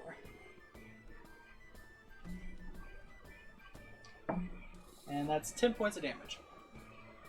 This green, crackling energy wraps around his hand, and what looks like a tree, or a branch from a tree, fires at you, and just pierces into your shoulder. Not leaving any holes or anything, but you feel the impact. Okay. Shit. And Arlo, being confident that he just hit you, is going to take 30 feet forward. And that's going to end his turn.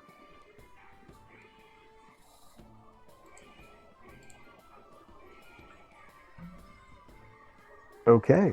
God damn, guy.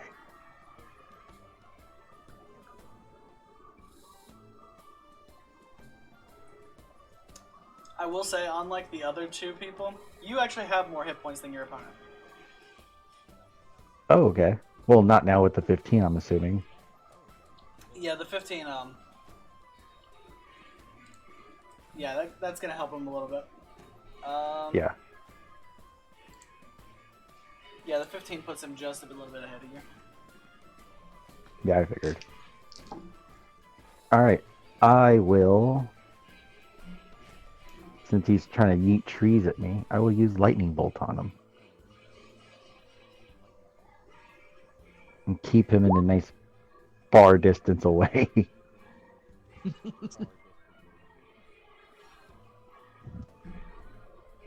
Alright, and you're gonna hit him with lightning. Alright. Yeah. You gotta make a dexterity of 15. It's my dexterity bonus. Ooh. This might not work. Nope. 34 points of lightning damage! Ow! Alright, temporary hit points go back to 0. So that leaves 19 points of damage. Yeah. Ow! Yeah, he feels that. He's clutching his chest, he's like, lightning! Bloody lightning!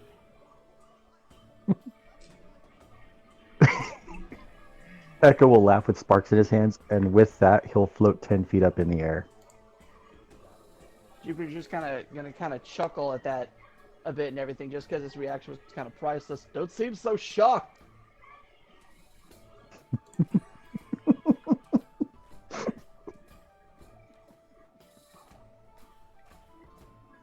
Okay, give me just 1 second, I'm looking at something.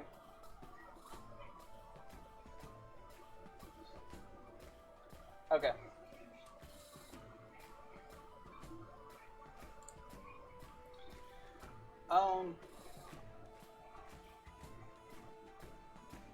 He's going to use his last pack slot to cast at 3rd level Witch Bolt. That is a 16 to hit. It hits.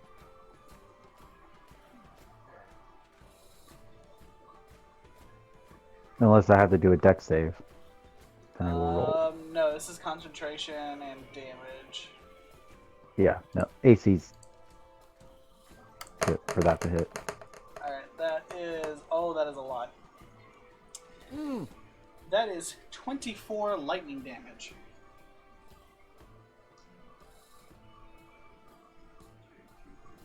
That definitely sinks Echo back down to the ground. Is Echo out? Or No, Echo's still breathing. with the he hits you with Witch Bolt. He's looking hurt, but he's like, 2 can play with lightning.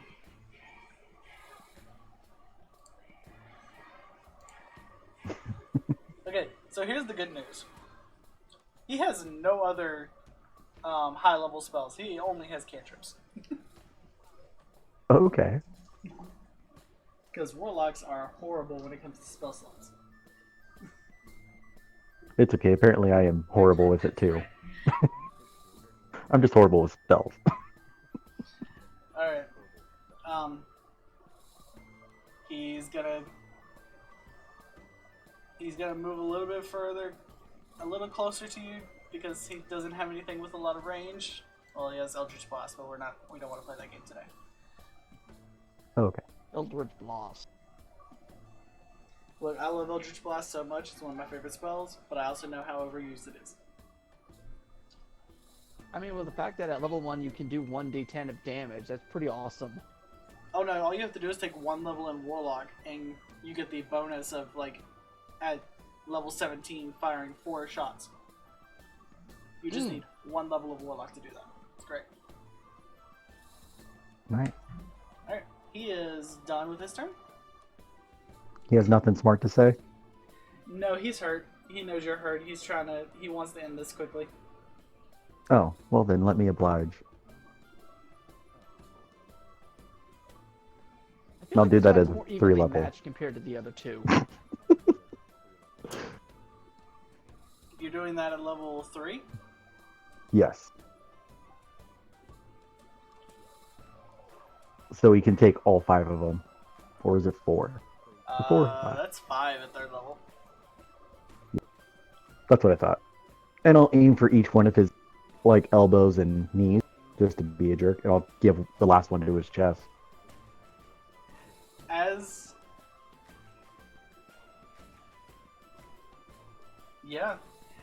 As the magic missiles hit, he takes 3 of them without taking too much damage. And then the 4th one hits. And he collapses to the ground as the 5th one just drives into his back, forcing him into the ground.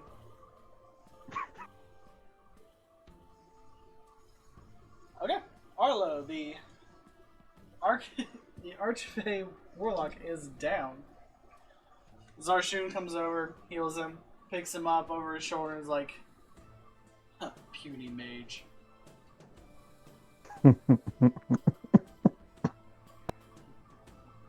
Jezebel, looking up at the stands, is like, not satisfied. Points to Red and Jupiter. Come on, boys. Back down here. Excuse me? Jezebel tells Just you to get flies back down down onto the stage as Zarshoon pulls his sword out of the ground and takes his place as one of the competitors. Jezebel shit, has is this had a time to third- fully heal both of you. Oh, is this a 3 versus 3? No, it's you two versus Zarshoon. Okay, Oh. those two. Oh. Oh, well. Okay then. I thought Echo was staying. Okay. Nope. So what? I'm just fully healed on HP? Yes. Alrighty then.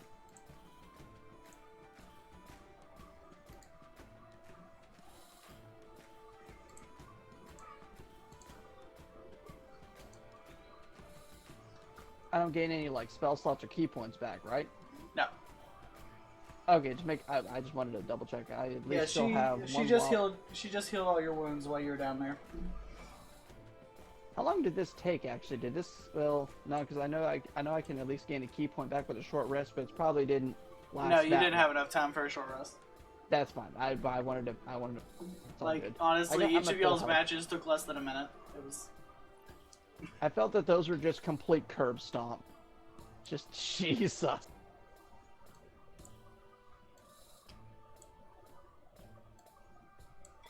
I was kind of mad because I used my last spell slot, and I used my last pack slot,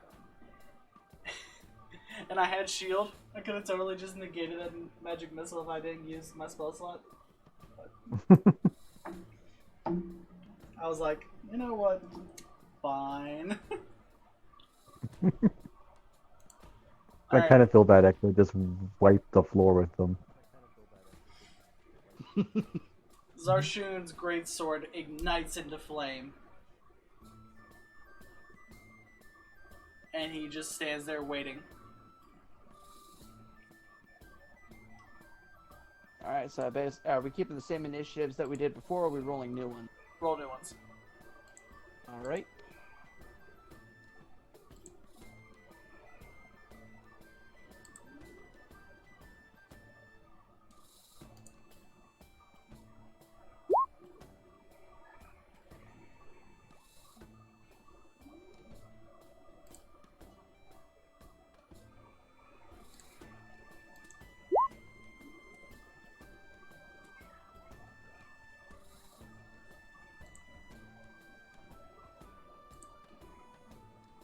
Token, because I got a nat 20 on mine.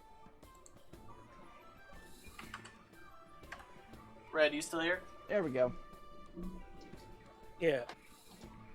Alright. Go ahead and roll initiative. Wait, you want me to?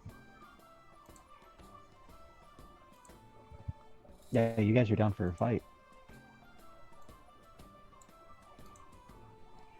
Yeah, it's Red and Jupiter versus the final combatant.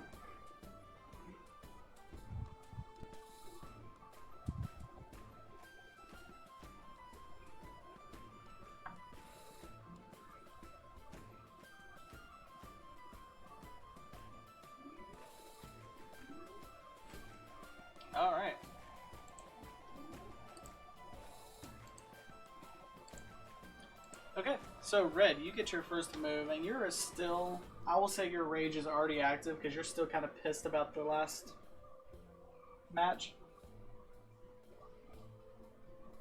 So, go ahead and make your first move, sir. Alright, so this is what I do.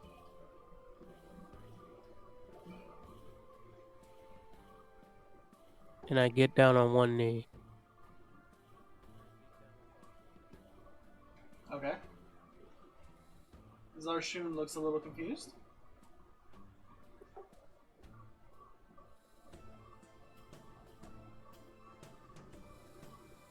And that's my action. And hold on a second.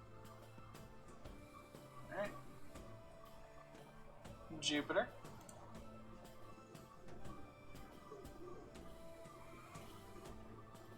Hello? Hello? Hell. I was muted. Sorry, I could hear you guys. I think Okay, I Sterling- just it sounded like everything. It sounded like everyone went quiet. I was just muted so I could have conversation outside. So, did you hear anything I said? I didn't hear. I didn't. Discord kind of screwed up on Okay, us. I moved forward and took a knee. All right. Oh no, was Sterling still here? Yeah, I'm still here. Okay.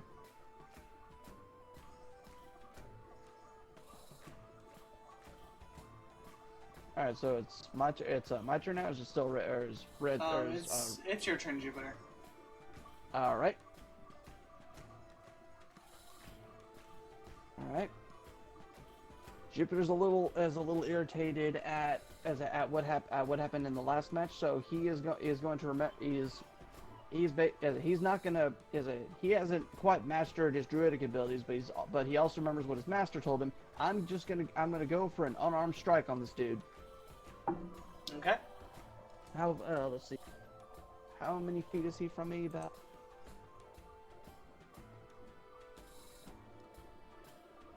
Oh yeah, I'll get to him. I'm gonna go 30 feet to him.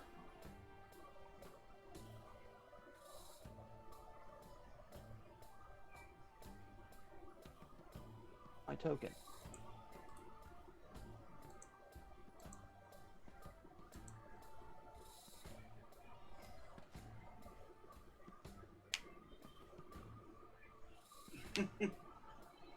Oh shoot, was it Hello? Oh no. Oh crap, Hey, sorry. Red, I think you're whispering to the DM. Anyway. Sorry, did y'all hear any of that or? Yeah, I could Read hear you. that. I heard you were going to attack, but that's all I heard. Alright, Alright, well, I'm going to attack, but then he notices Jupiter. But then he notices that Red is taking a knee and kind of takes the hint of that. He is going to leap. Use basically Red's back as a springboard. All right, make an athletics check real quick. Okay.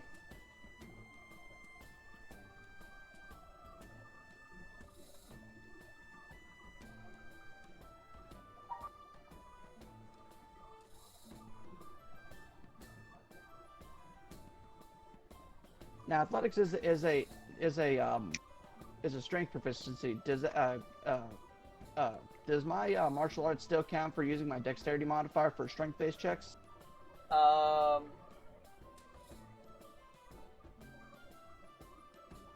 on, let me just double check your sheet.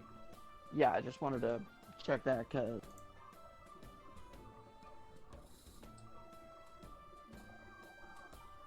It does not. Okay, so check.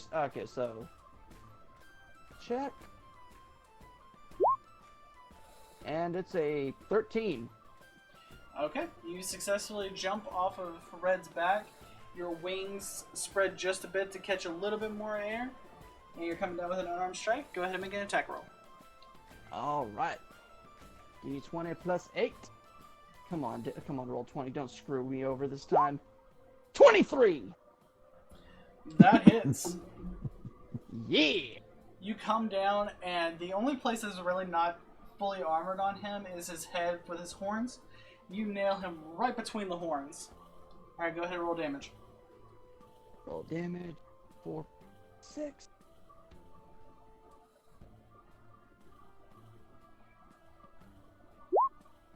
Three. Okay. All right, and I'm going to, I'm going to make an and. All right, and I'm going to.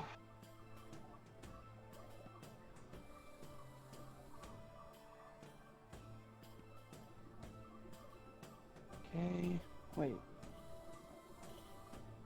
I guess I never marked them off. I think I only used one key slot in that, and no, I used 2 key points, didn't I? So I thought I'd. In the last match, you used 2 key points. Yes. All right. Well, actually, you know what? I'm gonna go ahead and go. I'm gonna go with one more unarmed strike. Okay. Roll for attack. That's a no.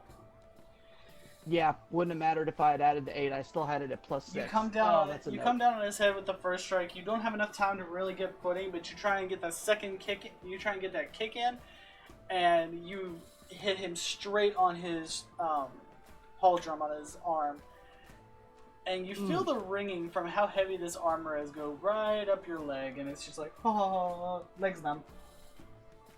Yep. Oh, that's about all I can do, because that was the only bonus action that I could do. So yeah, that's it for me. All right. As you come down, he's going to grab the leg that kicked him, and he's going to cast Inflict Wounds. Oh, jeez. That is a 14. So he just barely misses catching your leg. You're just a little too fast. So the spell fizzles and it's out.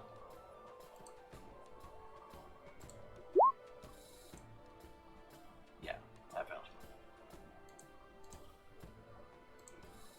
Wait, you said it failed? Yeah, that failed. All right, good. So doesn't attack me. Whew, that's good. What kind of bonus actions do you have again? What, for me? No,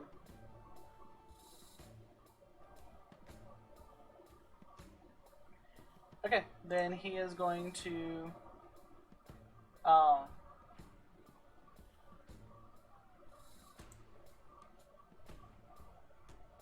yeah, he's going to cast, Searing Smite as a bonus action. So on the next hit, on the next hit, his Smite deals additional damage. All right. And that's Is that going? Is that? Oh, wait, Jupiter, you're all the way up in his face. So you're here. So that is his turn. He is done. Red, your go. All right.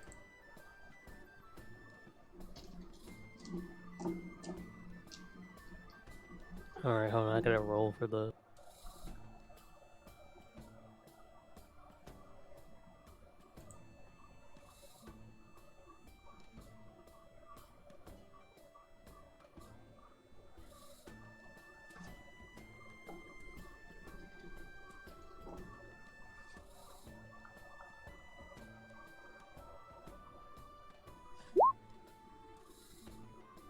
All right, here we go. Rolling a d2. I had to make a choice. Okay. I was like, you just flipped a coin? What? So I walk. And Please tell me you're gonna hit him with Jupiter. actually, no, I was gonna take Jupiter by the waist and say, "Extend your leg." Okay, I extend my legs. Yep.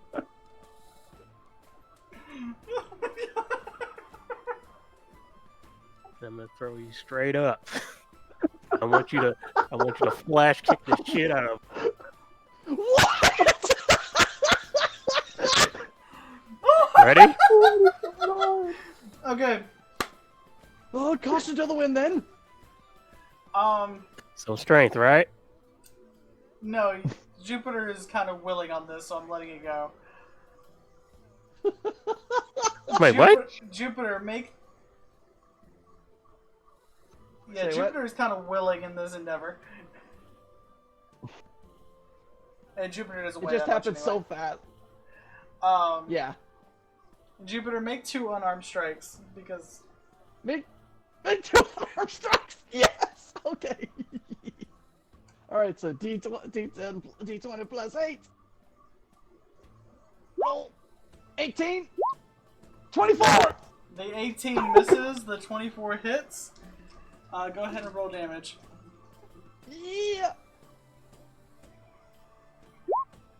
1. I got a wait. That's Oh all no! good. Oh sorry. I still had it as D20. Hold up. No, that was a D4. D4. That That was a D4.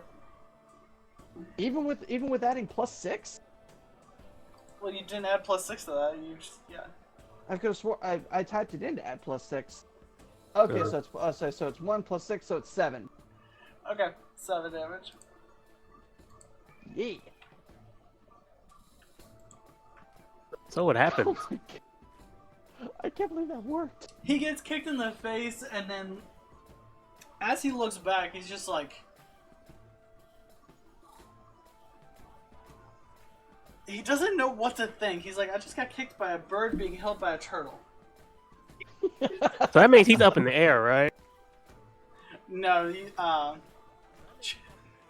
Jupiter did not have enough force behind him to knock him into the sky. No. I mean, when I lift Jupiter up, he's in the air. Yes, Jupiter is technically now hovering 5 feet in the air.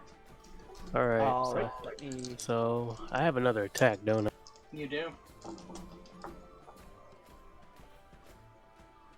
I'm gonna try to straight kick. Huh! Alright. And I'll say for this purpose, you moved under Jupiter, but we'll put you like right here. You moved under okay. Jupiter to hit him.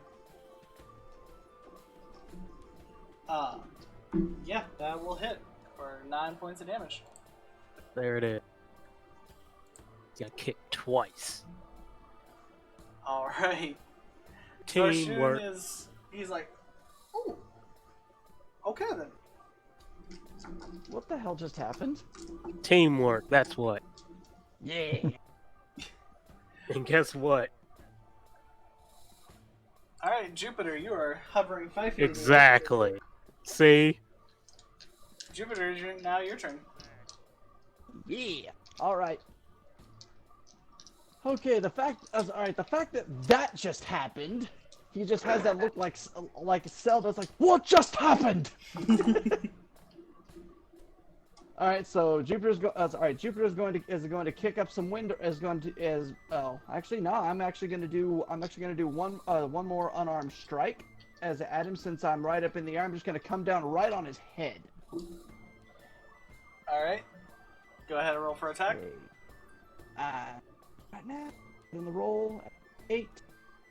D20 plus 8. That's a 28 to hit. Natural Nat 20. Alright. 20. Yeah, boy! Alright, go ahead and roll your d4, double that, then add your modifier. Ooh. So I'm rolling 2 D4s? No, roll 1d4, double it, Oh. and then add your modifier. Okay, and it's, okay, so it's plus 6 and 1 D4.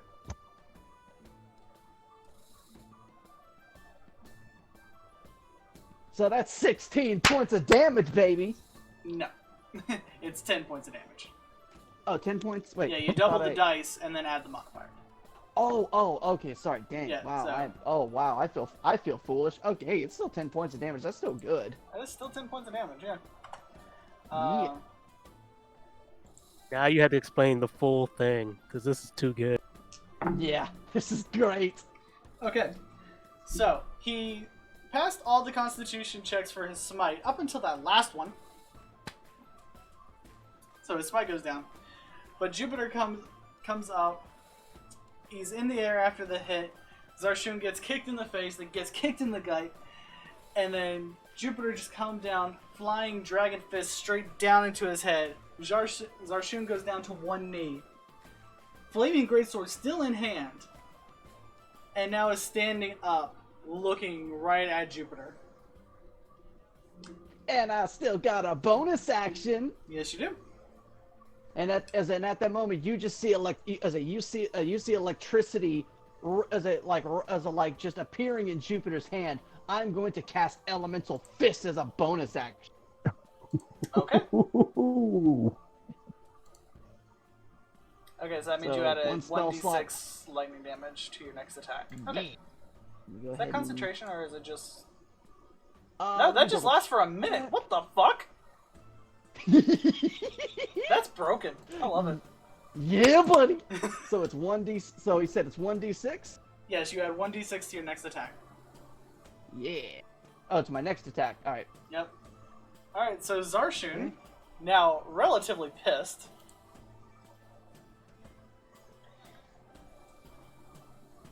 I just forgot. Oh, I forgot about Hellish Rebuke. God damn it. Okay, it's fine. It's fine. It's fine.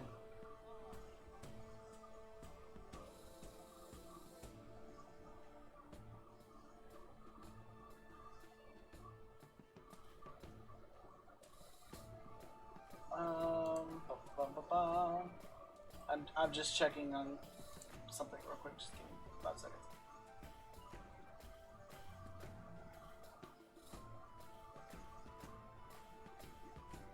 Okay. Nope, he's just going to take his flaming greatsword and make an attack against Jupiter. And that is a natural 13 plus 6 is 19. That meets my armor class. Yep, that hits. So it's 2d6 Oh, boy. 2d6 plus 3. Oh, this is actually gonna hurt, so I'm sorry.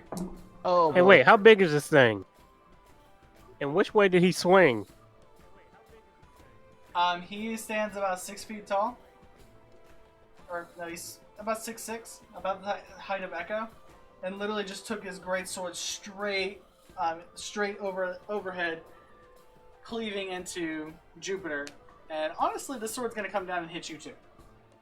But we're not gonna discuss that. We're not gonna discuss that right now. Alright, so that was 8 points of slashing damage plus 9 points of fire damage. 8 plus 9, that's 17. Yep. Whew. I'm at 16 HP. Greatswords are not friendly. Oh yeah. There even with the paladin that I run in one of the other campaigns that I ran, he had a long sword and that thing could hit. And greatswords are even scarier. As the sword carves through Jupiter, flames erupt from it. And as it comes down, it looks like it's going to hit Red, but just the very tip of the blade scratches his beak as it hits the ground. Dang. And yes, turtles have beaks. Yep. For his bonus action, he's going to cast Hellish Rebuke.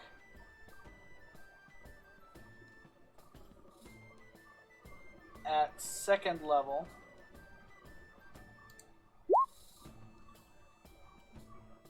So Red, make a dexterity saving throw.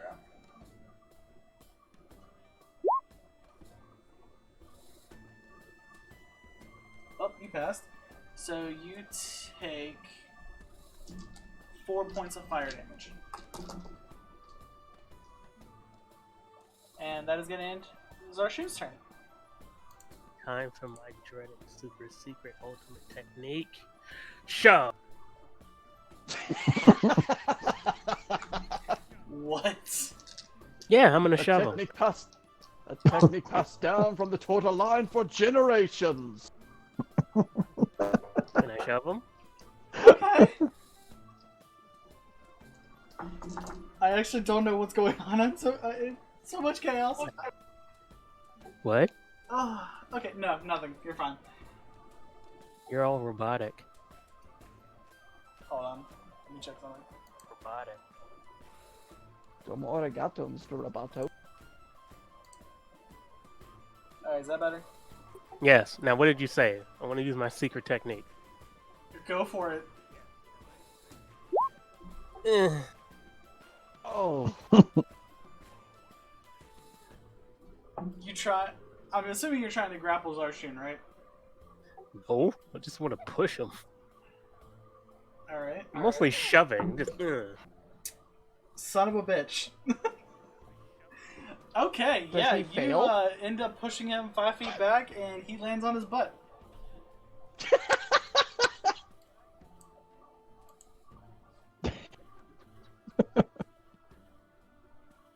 I have another attack? Yeah, you do. And with Hey, advantage, if you're okay, going into this melee is- range, you have advantage because he's prone. Because he. Okay, so this is out of character and it's kind of meta. You guys ever seen Battletoads? Yes. I haven't seen Do it the math. ever. So do the math I'm gonna do. Oh god. I'm gonna boot him. I'm gonna boot him. Oh, jeez. Okay, roll for attack. Fuck! Oh, Zarshoon gets kicked. Jesus. He is not having a good day. Like, this is a trained, seasoned warrior, and he's getting his butt kicked by a turtle playing kickball. Yeah, it could have been worse. Turtle could have Okay, just so in character, I'm like, now for my secret second technique. And I look back at Jupiter, and you're gonna help. Gladly.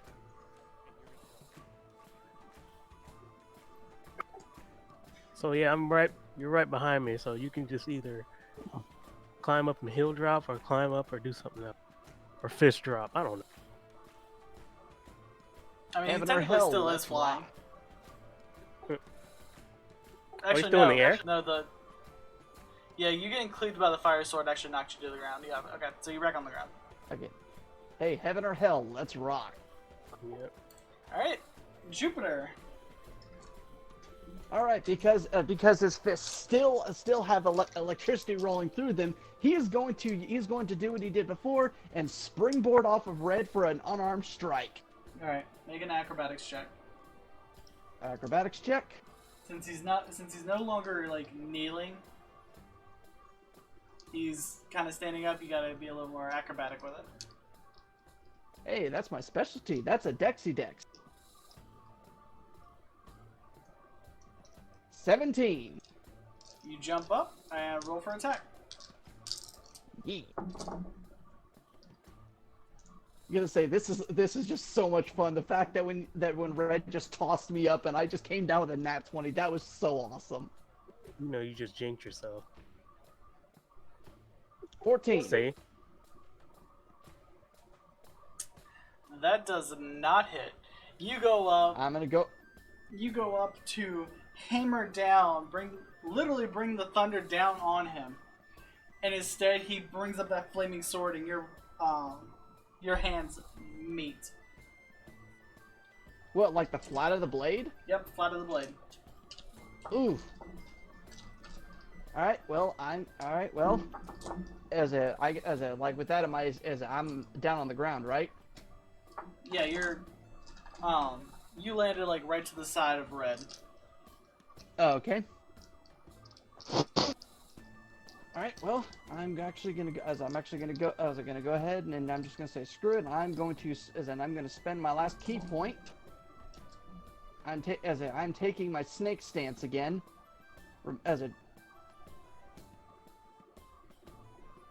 Oh wait, because I want to make sure I'm doing this because I know I'll be able to. Okay, all right. So now that won't count as a bonus action. So I'll just go ahead and use another unarmed strike. Or actually, no, I'll do another unarmed strike at this dude. Come on, hit with it. 26. All right. Go ahead and roll for damage. All right, and because I've got elemental fists on me, that is, I believe, 1d6 plus 4 of thunder damage. Let me double check that. Yeah, 1d6 of lightning damage. Is that on top of the unarmed strike damage? Nope. What you do for your lightning fist? It's 1d8. Yeah. It's Okay. sorry. It's your unarmed attack damage. So your 1d4 plus 6. 1d4. You do that, Alright, which is converted to fire damage because of your fire snake. And then you add your d6 of lightning damage. Okay. 1d4 plus 6. And we'll go ahead and roll that. So that's 9 points of fire So that's damage 9. reduced because he's an infernal tiefling. right. So that's Oh, that's 4 right. damage. Yeah, that's right. That's right. So 1d6 of thunder damage is just one. It's no modifiers to that because it's just a straight d6. I'm gonna roll that to add to it, and that's 6 extra lightning damage to him. Alright. He is not looking like he's having a good day. I would imagine he isn't, and that's it for my turn. Alright. Zarshoon, seeing the two of you standing there in front of him.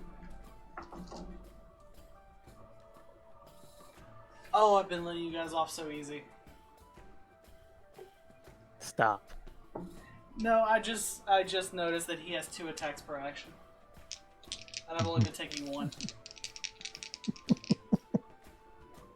Zarshoon is now pissed and he's gonna make 2 attacks, 1 on each of y'all. Oh, great. Okay, that's a natural 19 and a natural 17. I'm pretty sure that hits both of y'all. Ouch. Oh, So you're each gonna take. Okay, so Red, you're going to take 14 points of slashing damage plus 3 points of fire. The slashing is reduced down to 7 because you're raging. Jupiter, you're going to take 14 points of slashing damage and 10 points of fire damage.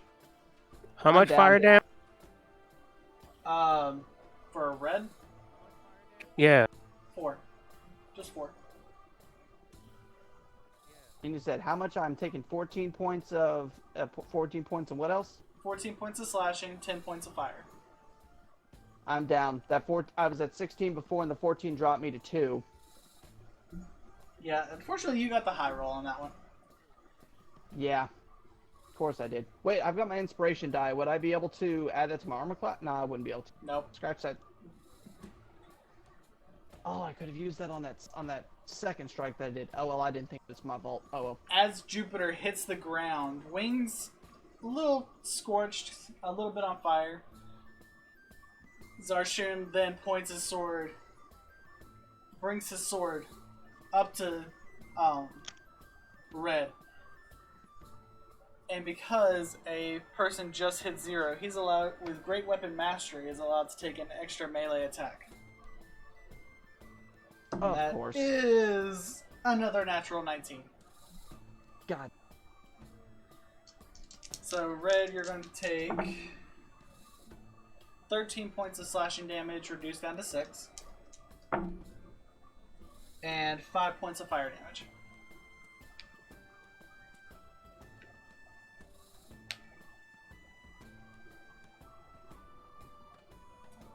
And that is all Zarshoon can do. Red, it is your go. Spear. That'll hit. And kidney. That will still hit. Fuck. Jesus. He is hurting. He is not having a good day. Alright, is that all you can do? I could move, but I'll give him an opportunity. So yeah. Okay. Jupiter, go ahead and make a death saving throw. All right. You just. We're not gonna let you permanently die, but while you're in combat, you're. Yeah. Yeah, that's fine. I get it. Just go ahead and put that damage. Okay, so death saving throw just straight. By the way, I have total on the bear. Doesn't that give me more You have total damage? what? Totem of the bear. We're done. Just curious. Oh, what the heck? Let me just double check what the totem does. Yeah, I just put it up in the page. Oh, never mind. It's to resist damage. Stupid question. I can't add the inspiration die to a death saving throw, can I?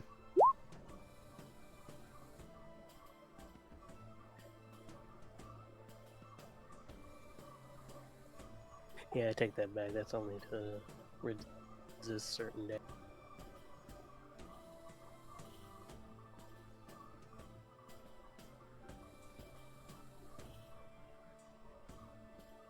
Yeah, you have resistance to all psychic damage. Yeah, never mind. Or to all that's except from for psychic. And I keep forgetting that rage gets boosts up my damage. Like I've been taking the physical damage off you. I haven't been taking the elemental. You've Yeah. been hit twice with elemental attacks. Have I? I think you've only been hit twice with the fire sword. Mm. And I keep forgetting to add Hold the on, you rage. took 5 with the first hit and then 10 with the second hit. Go ahead and add 5 hit points to your life, and then we'll continue from there. All right. Like I said, a stupid question. I can't add the inspiration die to death saving throw, can I? To a death saving throw, no. Okay. I Basically, figured I'd once take you a shot lost at it. consciousness, you lost that inspiration die. All right, that's fair. Rolling the d20. Alright, you 13. passed. Sweet. Oh, that's right. It's above 10. That's a pass. Yeah. Okay. So So Red, add that 5 hit points, and then Zarshoon is going to make his 2 attacks against you. Seriously?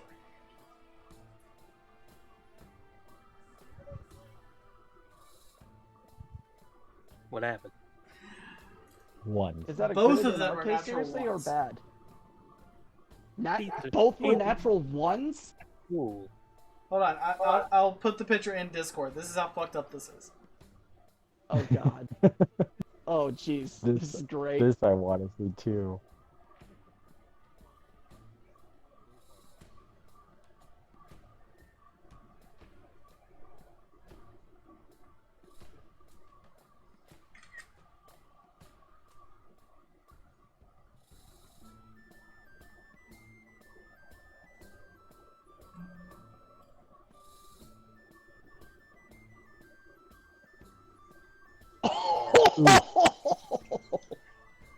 Oh, what a big oof. Oof. Oh, how do you roll severity on that? 2 nat ones. I was like, wait, both? I would have accepted one. I would have been like, fine, whatever. Both? Okay. Because they were both natural ones, the first attack swings, hits your shell, and a little chip appears. The second one, he comes back and swings. His sword is now missing a good chunk of the blade. One more natural one and his sword shatters.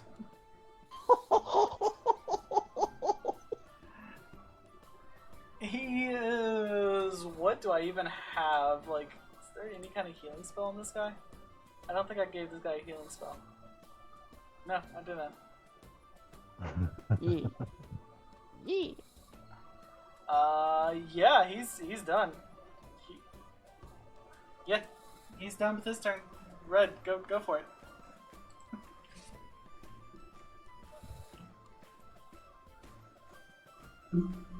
This battle's the foremost interesting one so far. Yeah. The second one probably.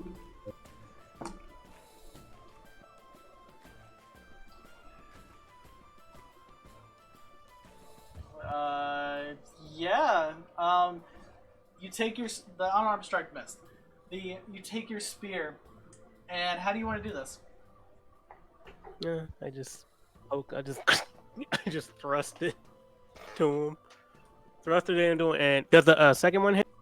No, the unarmed strike does not hit. All right then. So yeah. I slash out with the. I pretty much thrust it, and then I try to go for a punch, and I guess I missed. Okay. You take your spear and you find a soft point in the armor that you've been beating on, and you just jam it right up into him.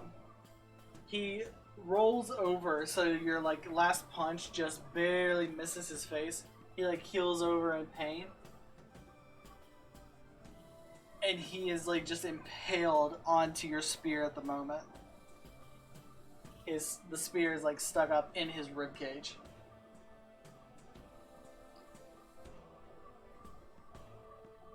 As you hear claps from Zarbon, Jezebel, and Echo, letting you guys know that was a very, very entertaining fight. 2 natural ones. Like, what the fuck? Wow. You don't see that often. That's... Oh wait, we saw it earlier today in this fight. I rolled 2 nat 1s back to back. True, I'm like, that's insane. Jezebel That was comes insane. down into the arena and casts Mass Healing Word. Everybody recovers full hit points. Sweet. Wait, one? Including Echo. Wait, one? Mass Healing Word. It literally heals everything. No, we won? I mean, Yeah, you guys won that. You guys won that match. So technically, it's 2-on-2. So Jezebel looks around and pulls the chest that has the reward in it, and she's like, "Would half and half work for the competitors? If not, you're all more than welcome to fight each other again." No. I'll just take half. Jupiter just getting up at the fact that he's just conscious and being healed, like, ugh, did we win in the afterlife? Yes, we did. Good show. Just holds up his fist for a fist bump from Red. And I acknowledge it. Teamwork. Yeah. So Chris Echo goes can over- join them now at this point. So Yeah. Okay, I did not hear any of that for a second. My mic cut out or something. He joined us. Okay, Echo joined us. So do you I'm guys just want to having go issues with another that. 3v3, or do you guys want to just split the gold? We're splitting the gold. I just said we split the gold. Okay, that's the Yeah, part no, I we didn't can hear. split the I heard, gold. Yeah, I heard I Echo. agree. I was like, I didn't hear what y'all was playing. Yeah, I'll split. Yeah. Yeah, I agree with splitting the gold. I'm having But mouse follow that, issues. Alright.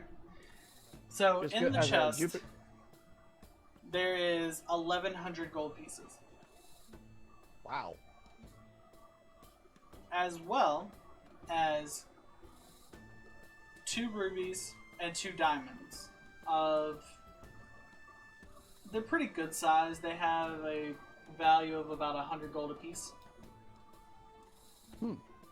God damn this mouse. So after dividing the treasure up, Zarbon and his crew look at you and is like, "Are you all looking for a ship?" He just gets this hint that you guys have to go out to sea for a reason. Actually, yeah, we do need a ship. Yes, but I have a very good idea for a ship already. Well, then let me ask another question. Do you guys need a crew? We would need a crew indeed. It'd be very logical if we- After discussing things over for a moment, you learn that Zarshun has a lot of navigation experience, especially out at sea. Arlo is much like Echo is an experimentalist, but has some medical ability. Qifeng is fairly good with nature and has a lot of experience repairing things at the temple, as well as just medicinal properties. So he could also be a good doctor, carpenter. And then Zarbon is an obvious leader, but would also be good for council, like a good quartermaster, a good first mate. Wow.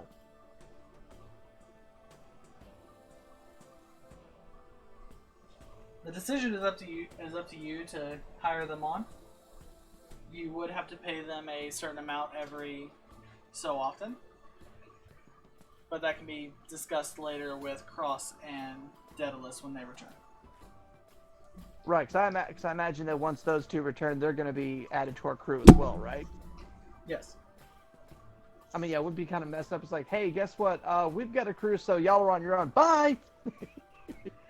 Well, most ships need about 10 people to work, and with the 3 of you, plus these 4, plus Cross and Daedalus, that gives you guys 9. Which you could still make it work. Just somebody might have to pull double duty. And all we would need is a museum.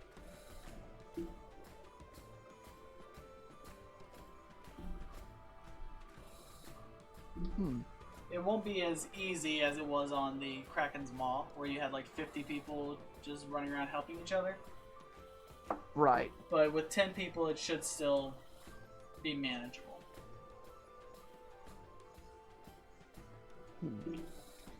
Alright then.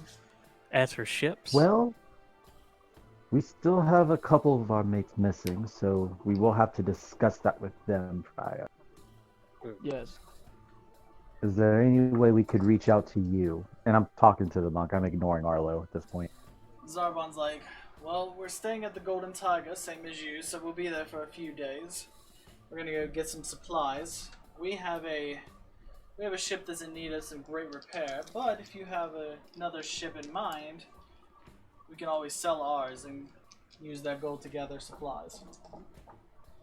But we'll be in town for a few more days.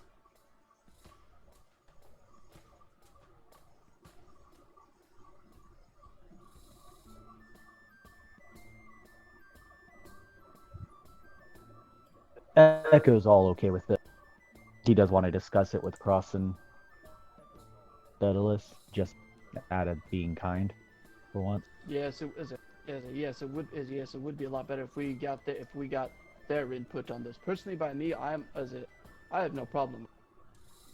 But it wouldn't be right to not include them on the discussion. All right. The gold is divvied up. By the way, is Zarshun still in the, where is he at? Has he already left, or is he still in the arena?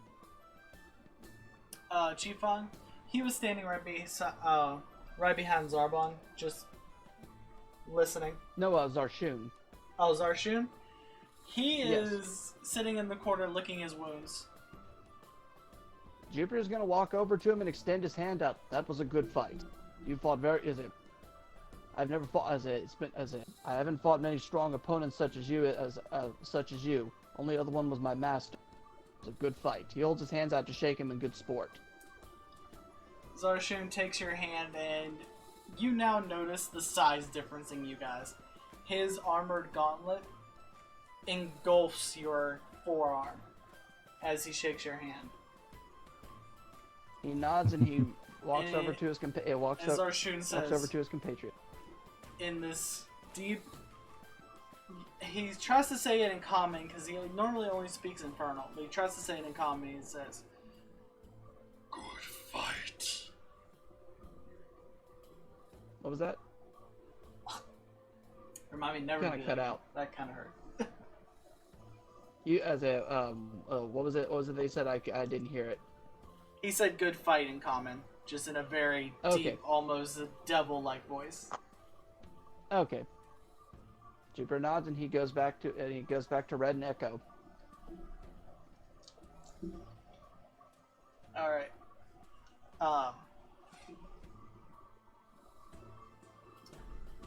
Jezebel leads everybody back to the tavern. As you guys are leaving the city of the dead, there is a large commotion going on in the what district was it?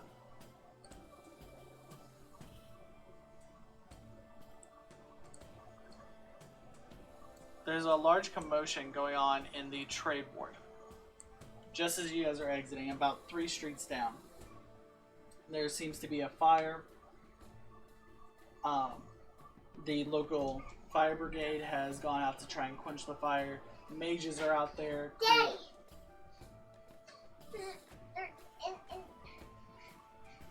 In Vampirina Show, there's called...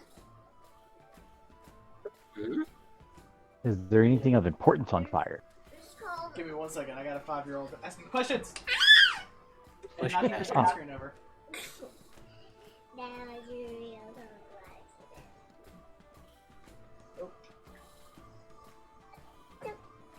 Okay. Okay. What? This is called the Spine Chiller Dance. Go watch your show. No, there's You can tell me in a bit. Okay. there's a bat that's called Dragonut, and he's a bad guy. Okay. We'll go figure out what he's gonna do. There's a dance battle, but if you lose, you can never dance again. Well, go see how it turns out. Okay. It seems to be the more residential area that's on fire. Nothing of too much importance is happening until you see a familiar-looking dwarf running into the fire. Daedalus is running into the fire. As you guys see what's happening, you kind of make your way over there, and then you see Daedalus pulling Cross out of the flames. What the hell happened? Cross! I bolt over. Echo's gonna bolt over and We all bolt over. What the hell? And that's where we're going to end this session. Get the hell out of here. Oh Jesus! Oh, damn it. Oh! Yeah, Oh, that's because, really? that- That's what you're gonna do to us? Yes, because I need, That's a I great need way them to to end be it. here to do this stuff, to do their next part. But So aside from the fact that was great. So aside from the fact that we got a ship that Cross has basically been pulled from a fire, we basically just got a ship, right? you guys have to go pay for it to be finished. But yes, you guys have a ship. We'll discuss all that in the next episode. Yeah. I had Daedalus Right. and Cross both roll d20s to see what they would do while they were away. Cross rolled a natural 1, so Cross is gonna be a little God. fucked up after this. I kind of want to Oh, tell you man. my plan, what I have planned right now. But I No! want to wait. Yeah. Hold on. Who hold on to says it yes until and who next says weekend. no? Write it down. Yeah, hold on that'll to it. Oh, Yeah. I already told the other two what I have planned. So Yeah, I was Roll for keeping my that shit. mouth shut. I mean, if you want to tell me, I'm down. But No! all right. oh no, We'll you'll tell you find next out. week. No worries. Okay. We'll You'll see. find out Just soon. like We'll how see you how it is once. to be continue us, we're going to continue. All right, guys. Thank you guys so much for coming out. Yeah. Thank You you. guys actually did really well, considering they were all level 6 opponents. Mm-hmm. Wow. Oh. I still Wait, think it's even the like, sorcerer? geez. Yeah, the sorcerer is level 6 too. Oh, I'm sorry. I thought he was just a little squishy. No, warlocks are a lot weaker than sorcerers and wizards when it comes to spellcasting. Dang. But they Okay. have a lot more tricks. Hmm. It's actually it's a really interesting dynamic. They're also so lucky I forgot to add the rage damage. Oh, quick question, Echo. Do Mm-hmm. you have the Earthy Grimoire, or did Cross have both grimoires? I have the Earth Grimoire. He has the Fire one, I believe. Okay, good to know. Yeah. Also, there's an item. If you could add it to D&D, I couldn't find it. It's the poison cutlass. Oh, I forgot about that. Okay, yeah, I got you. I have not. I had I totally, haven't forgotten. I've just kind of, yeah. I totally forgot about that weapon. When I was making all the other weapons, I was running through the list and I was like, made that. I totally forgot about the poison cutlass. Okay, yeah, I will add that and we'll post the link in the chat. Sweet. Okay, awesome. Alright. But with that, this week's D&D session is over. Thank you guys for coming out. I'm going to go get some sleep because I've basically been up since, 12 o'clock yesterday. Oh, Jesus. Oh man, Yeah, get some. go get some Yeah, sleep, get man. some. Yeah, get some Alright. sleep, my dude. You deserve it. I will see you guys later. Talk to you later. Bye. Later. See you later.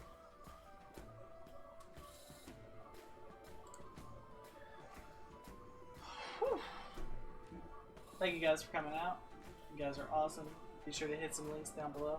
I'll see you guys in the next one, alright?